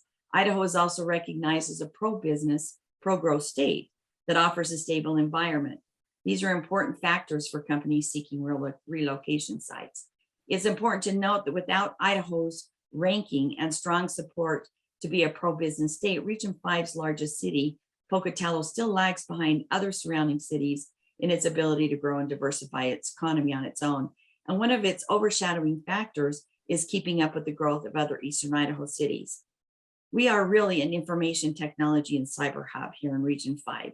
The Department of Justice, Federal Bureau of Investigation, has a large campus in Pocatello. The FBI has plans to expand, nearly doubling its existing workforce over the next 24 months. And in addition, Idaho State University continues to be well recognized for its IT and industrial cybersecurity systems. With the increase of ransomware attacks that shut down the Colonial Pipeline, attacks on the supply chain of network management systems that control corporate and government networks, and the aftermath of the terrorist attack to our nation on 9/11, Region 5 has the opportunity to be nationally recognized and designated as a cybersecurity hub, similar to Utah's Provo-Orem region becoming the IoT hub of Utah, attracting IT companies from around the globe, forming a cluster development recognized as Utah Silicon Slopes. The attitude of individual communities to regional economic development is often provincial, with perceived local interests clouding the willingness of communities to work together to attract business and support regional entrepreneurs. The critical components to build and strengthen regional economies and developing regional clusters to attract new business. The population of Region 5 is simply too small to allow communities to succeed on their own without broader input and support. So for Region 5, we've experienced three big impacts over the last 18 months. Impact 1 is the increase in university research awards, along with the hiring of several new deans and commitment to strengthen collaboration between Idaho State University and the private sector, what we refer to as public-private partnerships. Impact number 2 is the growth and expansion of a number of advanced manufacturing companies. For example, Lamb Weston spending $415 million to expand capacity at their American Falls plant. Impact 3 is continued growth of the Department of Justice, adding 200 additional jobs. These are high-tech, well-paying jobs that will be hired over the next 24 months. Innovation and technologies have certainly shifted in our region with the increase in research expenditures at Idaho State University and the formation of READY's Eastern Idaho Entrepreneurship and Incubation Alliance, what we call EI Squared, and the recent formation of Elevate Idaho under READY. Region 5 and 6 have seen an uptick of innovation, commercialization, and entrepreneurship activities. Region 5 and Region 6, referring to as Eastern Idaho, still maintain a position for holding the state's second largest workforce. But without Region 6, Region 5 alone would not hold this position. Idaho State University's research and development activities, student population growth, and recruitment of new faculty continues to grow. Even with positive growth, Region 5 still continues to lose its young workforce to surrounding region and states. The I-15 corridor is the backbone. It's the connector for bringing workers, visitors, goods, services, and new business into the region. It also serves as the connector to Region 6. Unfortunately, leadership in Region 5's largest communities do not recognize the regional strengths of economic benefits of this connection to Region 6. Region 5's economic roots encompass a strong history of agriculture and manufacturing, along with the railroad being the first economic driver factor in Pocatello. The healthcare sector here has grown over the last decade. It's become a dominant player in the regional economy. Currently, the healthcare accounts for approximately 15% of all the jobs in our region.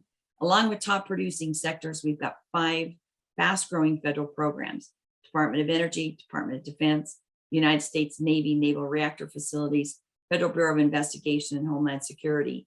And Eastern Idaho is home, of course, to the home of the DOE site, the Idaho National Laboratory, as well as home to the Collaborative Computing Center and the CyberCore Integration Center. With 7 top producing sectors, 5 growing federal programs, and a national laboratory, it comes as no surprise why professionals and corporations and government organizations are relocating to Eastern Idaho. Additionally, there's 5 universities here and colleges located, with more than 50,000 students enrolled each semester. In 2021, as the country continued to recover from the impacts of COVID-19, Eastern Idaho's institutions of higher education, student enrollment continued to grow, and in several instances exceeded previous year's fall student enrollments. With 5 top producing research and educational institutions, Eastern Idaho offers a strong, highly trained workforce for existing players, as well as new businesses seeking relocation to Eastern Idaho.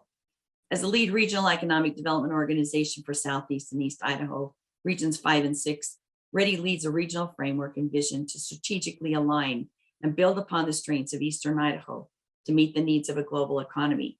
With READY's leadership and our vision to revitalize regional economic development, through the development of new programs, initiatives, and strategies over the past 2 years, along with regional leadership support. Eastern Idaho is transformed into a highly sought out, fast-growing region where opportunity for employers and employees are endless and quality of life is second to none. This is what we call Eastern Idaho, and this is also what we call power of place. And with that, we want to share a 1-minute video.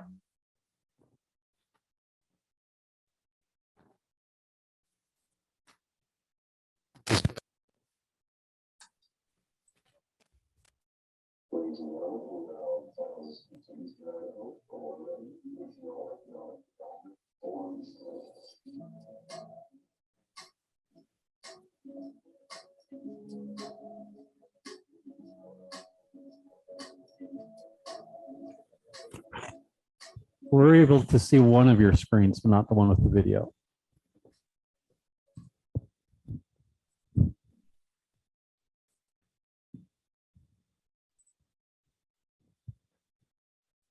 Can you see it now?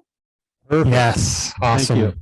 Wonderful, thank you. Ladies and gentlemen, we are on final descent to Eastern Idaho, home of Ready Regional Economic Development for Eastern Idaho.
Ladies and gentlemen, this is your captain speaking. On behalf of the entire flight crew, I'd like to welcome you to Eastern Idaho. Thank you for the opportunity to present on Region 5 today. So that was awesome. I really liked that last video. That was quite a production. From Region 5, Oscar Clausen, CEO and founder of JAWS Tech out of American Falls, will be joining us next via video. JAWS Tech is an amazing 3D printing and automated CNC machining company that does work for some of the largest companies in the US. Gents, if you got the video ready, we'll go to the video. Hello, my name is Oscar Clausen, and I'm the CEO here at JAWS Tech. We are a 3D printing company. We specialize in 3D printing, CNC manufacturing with a little bit of design. We are located in American Falls, Idaho. Currently, we have 25 employees with about 13 printers and 6 CNC machines. We have been in business since January of 2018.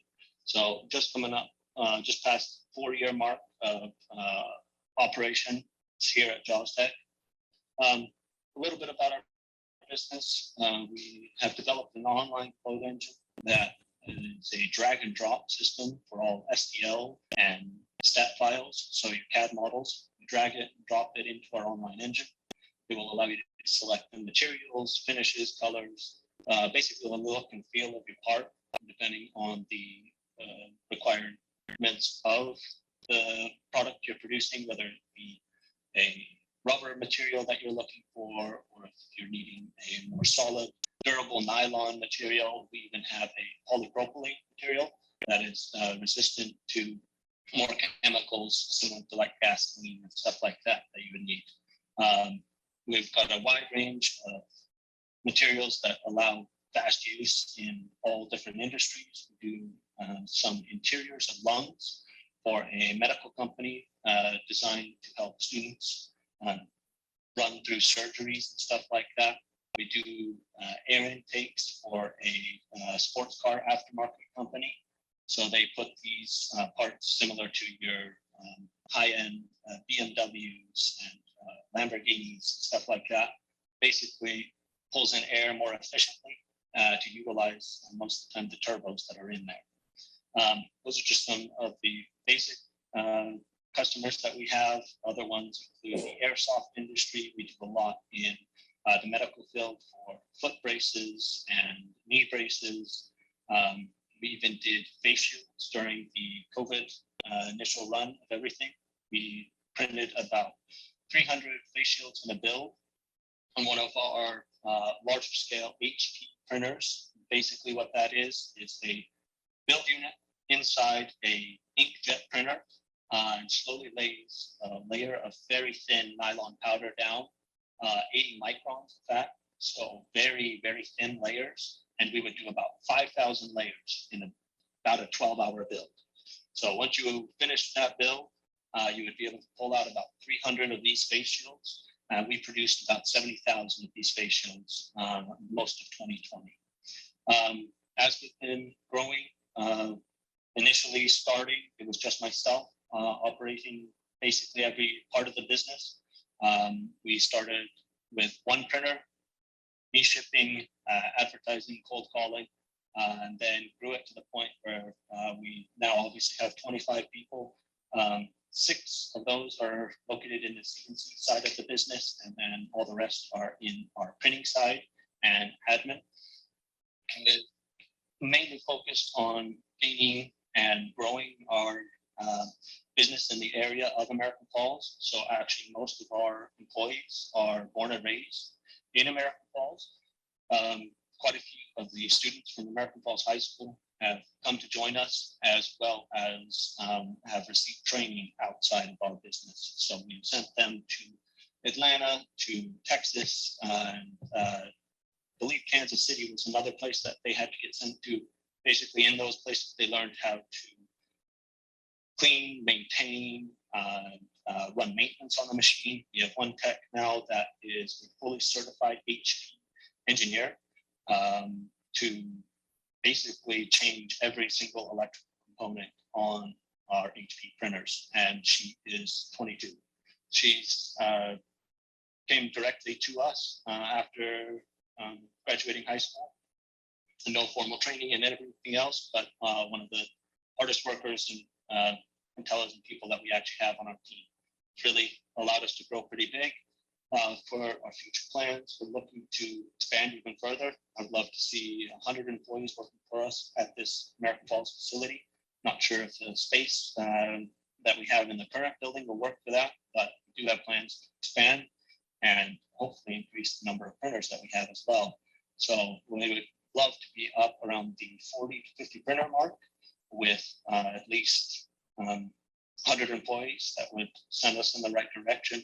We're always looking to kind of change up the scene in our online presence. We're doing a lot of social media exploration right now, trying to figure out the best ways to market ourselves and change up the industry a little bit more. Our largest competitors are located in New York, Washington, D.C., and in Amsterdam. So we're going after some fairly big fish. Some of those just went public with about $300 million evaluation, $600 million, and if not higher. So we're kind of going after some pretty big cats in the room. We luckily have had a pretty good pattern for growth with partnering ourselves with quite a few of the larger companies that we do actually their outsourced training for. So as their needs increase, so do ours, and we are growing our own business on the side. To hopefully start taking over that side where we are not in need of them, which we've luckily been able to do. Currently, our own business occupies at least 50 to 60%, and then we are doing all the outsourcing for those other companies. So that's allowed for a little more control over our current growth pattern and kind of where we're going. But that's kind of us and where we're going. Hopefully this has helped, and I really wish I could be there. Fortunately, I got COVID while I was traveling to Scotland, so stuck out here, but would be great meeting you all, and thank you very much for your time. Jaws Tech, reaching out to the world from American Falls. Very cool. Yeah, how about that? So it looks like we've got another region on the line. This is where I'm from southeast Idaho. So let's go ahead and check in. With Jared Oviatt. That's right. Awesome. Just checking. Hold, please. Yeah, Jared Oviatt, business partner at BBSI, an excellent professional employer organization who has a strong entrepreneurial and innovative background. Will give us the update on Region 6. Jared is joining us virtually from Idaho Falls. Jared, are you there, or are we going back to Teresa? I am. Awesome. Great. Woo! All right, take it away. Super. Thanks, everyone. I appreciate you sticking through this. There's a lot of common themes. You know, I really appreciate Will's efforts. He helped put together a lot of information that we're using for the knowledge report here in Eastern Idaho.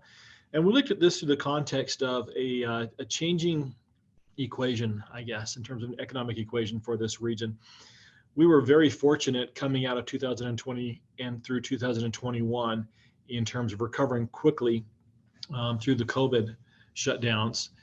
And I think that's by large part to our diverse economic base out here. There's really 4 points that I want to touch on in terms of this report out. And it's really about knowledge, it's about energy technology, it's about ag, and it's also about what I call lifestyle, which is, you know, tourism. And some of the nice things that you've probably seen specifically around the Idaho Falls area, specific to Region 6, is that it continues to get selected as one of the top places to live and the top places to work. So recently, the Milken Institute picked Idaho Falls out of a bunch of different metropolitan areas as one of the best performing small cities in America. A large part of that has been due, I think, to the diversity as well in terms of services and the opportunities that we have here. The lifestyle in terms of, as Will had mentioned historically, had been driven a lot of the retiring population from other states to look at Southeast Idaho as a place to retire based on the low cost of living, respectively, to where they were migrating from, as well as the access to nature that we have and the relative ease to travel the country by virtue of the regional airports that we've got. So it's been attractive on that front. The economic equation has been changing, though, and we've seen some impacts, and we still don't know exactly how this is going to shake out. You know, a couple of things on the plus side of the ledger is, as many of you have been aware of, the small-scale nuclear reactor, the modular reactor, has been in the news, and that's been coming about for a number of years, but that looks like that is just due to tee off as a contract was signed to get 6 under production here in the near future. We also have a lot of what I call bamboo growth curves, where a lot of things have been happening for a number of years, and now they're starting to bear fruit, and we're seeing dramatic growth. Recently announced Stu Kent from the knowledge side of the house.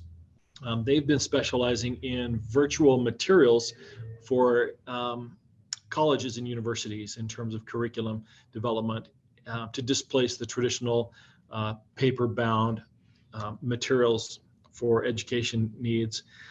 They received a huge capital influx from Trinity Partners that was announced earlier this year that's really going to help them scale. They've also added about 20 new professional grade jobs recently in the region. However, as Will mentioned, a lot of the people coming in have been telecommuters or virtual employees. Stu Kent's also leveraged that as well. And so we're seeing some of our local emerging businesses bring economic impact into the region without bringing bodies. That's also having an impact on wages as well. highly proficient professional in a specific discipline, if they're not bound by geography, in the past, when we've lured those people to Idaho, we were able to offset their wages by the quality of life and the low cost of living, but that's no longer the case. So we're seeing this whole great resignation more impact as kind of what I call the great redefinition. The old rules just are not necessarily in play anymore, which presents a lot of opportunities for us to expand our footprint and do the work remotely here in Eastern Idaho. But that also plays in the other side of the scale as well. Ag continues to be a big driver for this region, and it's been a big part of what keeps our market clicking and throws a lot of resources that get diverted into other areas in terms of opportunities for entrepreneurial startups from family of some of the larger farmers, but it also brings in a real steady income stream and helps provide revenue and resources for services and other spin-off industry based on that solid foundation. The last piece that we're still trying to redefine in terms of what our that equation looks like here in Eastern Idaho as it relates to the tourism or the lifestyle element is that we're attracting a lot of folks that are bringing in outside money, but they're not bringing in a lot of outside jobs. And so while we have one of the lowest unemployments in the entire country, less than 2% here in the region, we're still finding that there are a lot of jobs unfilled at the lower wage service level, whether that be through in-home healthcare, whether that be through restaurants and hospitality. We've seen a shift up the scale in terms of where those jobs are being created. And so that impact is still to be determined if we remain a place of choice for the people who are retiring or the people who are on the upper end of the scale that are looking for additional services to support their lifestyle in the region. Overall, through these discussions, we've really found that there's been a lot of optimism, but it's guarded optimism. There's a lot of investments and a lot of ideas that have started to come to fruition and are now starting to pay out.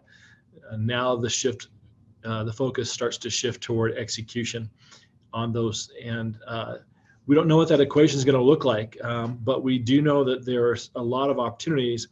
So it feels a little bit like almost a virgin market in some instances, in that it's going to spur a lot of innovation and a lot of entrepreneurial opportunity as people come in and look at the area with a fresh set of eyes and trying to start to solve problems that right now are slowing people down that can flip and turn into market accelerators. So that's kind of the 30,000 foot view of what we're seeing here in Region 6. We've also seen a lot of new startups from a small business perspective, which I really appreciate in my work that I've been doing with BBSI. This is not necessarily big tech needle movers. It's the sum of a lot of little moving parts that, to me, give me confidence in terms of what the economic outlook looks like for Region 6. Thank you, Jared. That's Region 6 sounds fantastic. We'd like to, again, representing Region 6, we'd like to welcome Teresa Sutter, General Manager at Curtis Wright. And if you don't recognize the name of the company, it's a company with a long history and roots dating back to Orville and Wilbur Wright's first flight in 1903. Teresa will be joining us virtually from Idaho Falls. Do we have you, Teresa? Are you there? I am here. Hopefully you can see me. And then I'll quickly pop over to my screen and kind of, you did a great lead in to get me Wilbur and Orville right at the start here. So yeah, this whole meeting has been really interesting for me because I am a new transplant to Idaho. I moved to Idaho Falls from Tampa, Florida in the midst of a pandemic in late 2020. So I'm learning a lot about the area, and I'm really extremely impressed with all of the focus on economic development, because as a business leader and as a new resident, it's really giving me hope that we can drive where we need to go as a company and personally. So as you alluded to, Curtis Wright is a company with a long storied history. Glenn Curtis, who is somebody people don't know a lot about, was really an engine innovator. He took a lot of his land designed engines to the air, and those were married with the aviation expertise of the Wright brothers. So as a company, we've got a pretty great and storied history. As an Idaho company, we've been here for over 40 years. While I've only been here just over a year, the company itself has its roots over at the National Lab and in the energy industry. So we're a $2.4 billion company. We have leadership positions in huge markets. You can see across the bottom: defense, aviation, energy, and we really focus on enhancing our customer safety, reliability, and performance. We have 9,100 employees worldwide. 160 of those are located here in Idaho Falls, and they bring a lot of different products and services to the industry. So we have everybody from hourly workers to very skilled manufacturing workers and technical experts here in our Idaho Falls facility. That facility is kind of just down the road from BVSI and Snake River Landing. We have 112,000 square feet, again, over 161 people. And we're looking constantly to bring more people in there into this office, especially as we get additional projects working over at the INL on the advanced reactors, on the small modular reactors, as well as supporting continually the commercial nuclear industry here domestically and internationally as well. Our facility is pretty big. It's pretty impressive. If you're ever in the Idaho Falls office and want a tour, for sure it's some place to go, because you can see on a daily basis what we can do here, both technically and in a manufacturing way. We, again, position ourselves here in Idaho Falls back starting 40 years ago because of work that we did with the lab. We're proud to be here in Idaho Falls and really love the access that this particular region brings to us. It's easy for us to jump on a plane and get to our clients, as well as bring our clients into the facility to be able to see what we do, as well as interact with the technologies that we're going to put in play at their plants. We do a lot of things. It's kind of summarized in 3 major areas. I'm a nuclear engineer, so I do a lot of technical speak, but to kind of sum it up, it's our instrumentation and control, which are things that help run the plants. It's our performance monitoring and diagnostics, which are things that help monitor how the plants are operating, so operators can make decisions and adjustments in those plants. And then we bring to the table a lot of subject matter expertise, tools, and data. We focus on cybersecurity. We focus on bringing data, machine learning, and artificial intelligence to our operators so that they can use all of the information to make the best decisions that they can on how to operate their plants. That takes a lot in this industry to give lots of skill, lots of people. Sorry, I'm having a little crazy difficulty with my screen here. It takes a lot of skill, and we're learning about all of the different companies in the area, quite honestly, in the state that can help us. Much was alluded to throughout this presentation of bringing work back into Idaho. We have worked with many companies outside of the state of Idaho, but just in the last 2 hours, I've written down companies that we need to reach out to because they are our local business partners and they can help us be more successful, and we in turn can help them be more successful. So again, ultimately, today's presentation for me has been very enlightening to hear that many of the companies, many of the regions are experiencing the same thing, and that Curtis Wright can help bring a lot to the table to help spur some of the, not only the innovation, but also the economic development by bringing in a host of people like myself from other areas that can help bring a lot to the table. So yeah, thanks much, I popped my contact information up, and many of you will get some reach outs from me inquiring about how we could potentially work together to get some mutual success. And so cool learning about Curtis Wright and that you're in Idaho Falls. And I know that Kaz and I are going to want to tour next time we're traveling. Absolutely. So that concludes the amazing information from all of our regions today. The Idaho equation is strong and shows the strength of the Idaho economy. Thank you all for participating. Yes, and now we get the opportunity to hear from the director of the Idaho Department of Commerce, Tom, who happens to be here today, which is exciting. Tom will share with us what has happened across the state in 2021 and his insights. Tom, welcome. So exciting. Also, grateful that I was able to go on a trade mission with you a couple of years ago. And fortunate that we reach out to your team constantly as we're working with Idaho companies that are trying to grow. Such a powerful tool for our small companies. Thank you, Dr. Keeley. So Jay, it's almost lunchtime. Yeah. So everyone open up your lunch box at wherever you are today and join us for lunch. Are you going to run the slides here? Could you? That'd be great. So good morning, almost good afternoon. Thanks, Jay. And great to be back. Great to be invited back. Hopefully the mic's here. And if you could put my slides up on the full screen, you don't need to show me.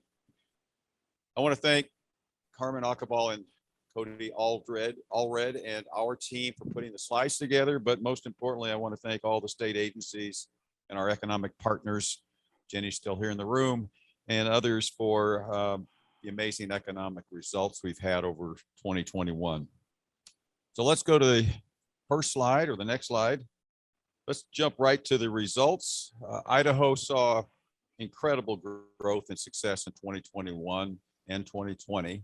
So just looking down the list, number one in growth in travel dollars and jobs, least regulated state still in the US, lowest unemployment levels. I think we're down to 2.6. It was said earlier, unemployment results that came out here recently. Number three in community well-being. Number three in broadband investment among other states. That was in 2020. I haven't seen the 2021 results yet. Number four in the nation for job growth. Fourth lowest energy costs. Eighth most tax-friendly state. So incredible results over this past year and these past couple years, during amazing results during a pandemic, during all the challenges that we've had. So let's move to our theme of our working equation. Most importantly, as the state of Idaho's lead economic development and marketing agency, our mission is to foster business-friendly environment, support existing businesses, and also attract new businesses to the state, strengthen our communities across the state with infrastructure investments and other support, promote innovation, and of course, market Idaho to the world with our tourism and travel. Hopefully everyone did get a chance to listen to the governor's state of the state. So his priorities and funding potential continue to support education, infrastructure investments in roads, water, broadband, cybersecurity. These investments and this vision and these priorities will continue to keep Idaho on its amazing trajectory. In addition to our traditional mission, Commerce has led several crucial statewide initiatives. In 2019, we were asked by the governor to support a broadband task force to help come up with recommendations on where are the gaps, where are the opportunities for more investment in broadband, particularly in smaller communities and rural communities. We were approved to have the Office of Broadband by the legislature within Commerce in 2020, just before the pandemic. We were poised well when the CARES dollars came about to help invest in broadband investment across the state. Last year, the legislature supported a new advisory board, the Idaho Broadband Advisory Board, and awarded $45 million of state funds for broadband expansion. And if you saw in the governor's State of the State presentation, $225 million in broadband will be invested over roughly 3 to 5 years. So what's happened so far. This chart up on the slide, or the slide that's up projected right now. If you look left, that's the 2020. Red is not good. Green is good. So moving to 2021, those green or lighter red or light colored shows the improvement in broadband service across our state, and it's been pretty dramatic. We've had over $60 million of investment, and over 150 communities have now been touched and provided broadband speeds and broadband coverage that didn't exist before. Next, I listened to Will Jensen, who was on from Ryrie. They had a recent award. Hopefully Will's connectivity is improving over in Ryrie in his basement. So let's go to cybersecurity. Just quickly, in August of 2021, Governor Little announced the Idaho Cybersecurity Task Force. It was convened to address cybersecurity gaps, opportunities, resources that are in our state, and looked at and has a very experienced expert group of folks on the task force and with committees to support it. We've developed 4 major categories of digging deeper and looking at recommendations in the areas of election security, critical infrastructure, cyber literacy, and then workforce development. There's a lot of jobs, high-paying jobs that are unfilled in this state in the area of cybersecurity.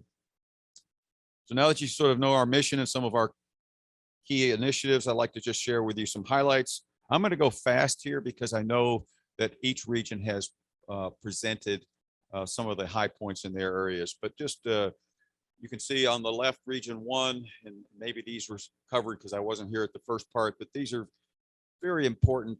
Metal Quest, precision machine manufacturing, continuous composites, who's been continuing to improve in a variety of areas. Mining, seeing big improvements as well. Timber Plus, grant from the Albertsons Foundation geared to improve telehealth services and being complemented by some of the broadband expansion efforts. Sandcraft ribbon cutting last year. Region 2, burning glass with the purchase of MZ. Again, further investment in Idaho with a knowledge-based, analytics-based business. Schweitzer Engineering, breaking ground in Moscow for a new circuit board manufacturing facility. U of I and Alaska Airlines expanding service, very important for that region. Vista Outdoor.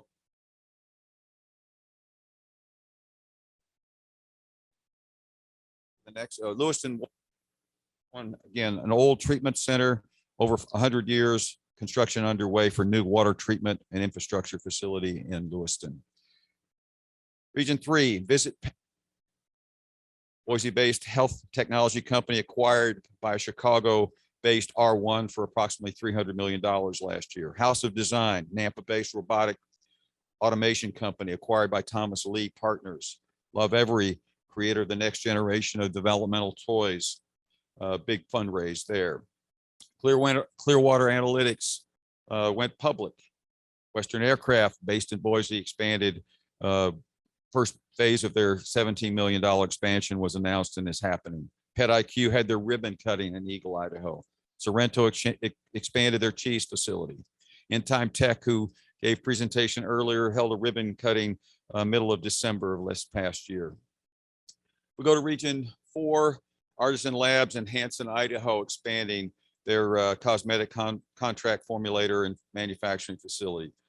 Hempatexture, we've heard the story. I've had the pleasure of meeting Tommy and Maddie and visiting their facility in Ketchum and their new groundbreaking for their new facility in Jerome County. And then High Desert Milk, Chobani announced their IPO. True West talked about earlier, construction of is underway for a 500 head cattle processing facility in Jerome County. Schooler in Jerome City, the town of Jerome, a new barley, very innovative processing of barley happening there. Region 5, the Savage facility is a new, the ribbon cutting was last year for a new rail port in Pocatello. The Morton Building firm that makes buildings, Cocoa Bombs, just making certain everybody, the Idaho State Holt Arena Innovation Support with Idaho Credit, Central Credit Organization. The INL and power engineers have gotten together with the Department of Energy for 2 projects over 18 months at increasing the power grid cybersecurity. Proud Source Water in a good expansion, and got did some agreements with PepsiCo and different retailers. Jervois Global. I was on a conference call this morning with the House of Representatives celebrating mining in the US, celebrating a very strategic mineral, cobalt, and we have the cobalt area in Idaho up around salmon. So 180 new direct jobs there, plus the ripple effect, big investment in our state, huge impact on salmon in Lemhi County. All right, flipping to the next, give you a sense of in commerce. If you go back to fiscal year 2019, this gives you a sense in the blue, our inquiries and then our wins. And it peaked in fiscal year 2021, which was last June 30th ending, with wins and inquiries, but we're off to an extremely strong start with just half of fiscal year 2022. We're on pace to have even more record potential leads and hopefully wins. And these pictures up here, again, some of those folks that have announced that were awarded incentives and have announced their expansions. Let's go to next page or next slide, please. The capital and innovation. This is from a different perspective. Startups or early stage or growth stage companies that have been able to attract funds to Idaho. And I think most of you are familiar with these, but this gives you a sense in 2021, the announcements. And you can find more information about these in the Idaho Deal Report and Built in Idaho information or report. And these companies are doing a great job in terms of creating products that are well received and creating the attention or capturing the attention of folks to invest and support them in their next stage. Let's go to the next. Okay, so Idaho Global Entrepreneurial Mission, which is based in the Department of Commerce, IGEM for short. Less than 10 years, it's invested $8.7 million in company or in universities that work with companies that have innovative ideas. So Boise State, Idaho State, University of Idaho, we work closely with them and corporate partners that are at a stage that need more research, would like more information about their product or processes. Very important. We also want to highlight that that Carmen Acabal is our program manager for that. But I want to highlight that Hempachecture, who was featured in 2020 Vision Idaho, and again today, back in 2020 after the Vision Idaho event, our program manager Carmen reached out to Tommy and Maddie to see if IGEM or other commerce programs could help them with their next stage in the development of their business. And then she brought in our business attraction group, Susie Davidson, Jason Barnes, and together worked with the local economic development folks, Irvina and Connie Stouffer in Twin Falls area. And we partnered, they received an award, and they're off and running with respect to that innovation and the tax reimbursement incentive for their growth. They broke ground, as we talked about earlier. So off to an amazing start there. And we look forward, this is kind of a plug for IGEM. Please, anyone on the line or anyone in your regions that might have an idea or concept where they need some bolstering for research, please reach out to us at the IGEM program or Commerce.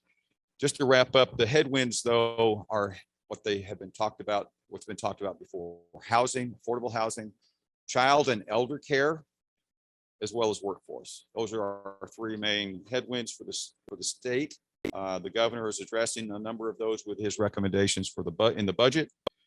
But again, based on all the presentations that I've heard and seen today, another great year we're poised for in Idaho. And I want to thank you, Jay, for this, and hopefully I've caught up some time for you. Really quick on this one, Tom. So what are your thoughts on 2022? I mean, this is a great presentation. Any thoughts? Our momentum is still strong. May not be the growth, the accelerated growth that we've had this past year, but we're still least regulated. A lot of investment coming into the state as the budget presentation included. We have a lot of capital coming into the state for infrastructure to keep the long term going, and we have a lot of momentum with our existing companies that are here, which is the core for how we'll succeed. And again, funding education is funding for the future. Wonderful. Let's hear it for Tom Keeley. Thanks for what you do and for everyone.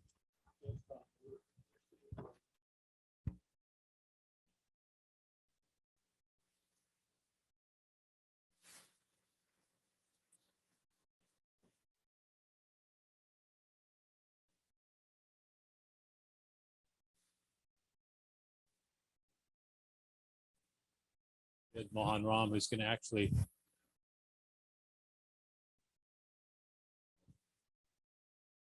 last 3 years in the Idaho Knowledge Report, we've focused on tangible versus intangible assets for the state of Idaho, and where intellectual property plays.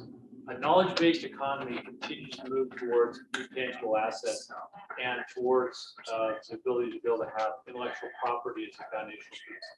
1985, a company's value across the United States was at 85% intangible assets, real estate, all those type of things, manufacturing facilities. Today, 95% of a company, about 93% of a company's assets is in intangible assets for intellectual property.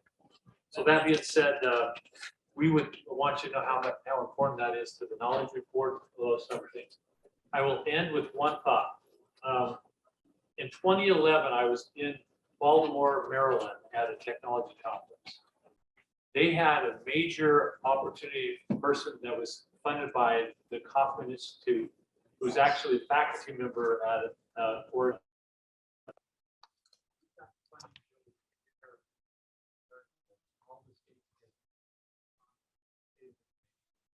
Idaho was the 25th state for 2008 on that report.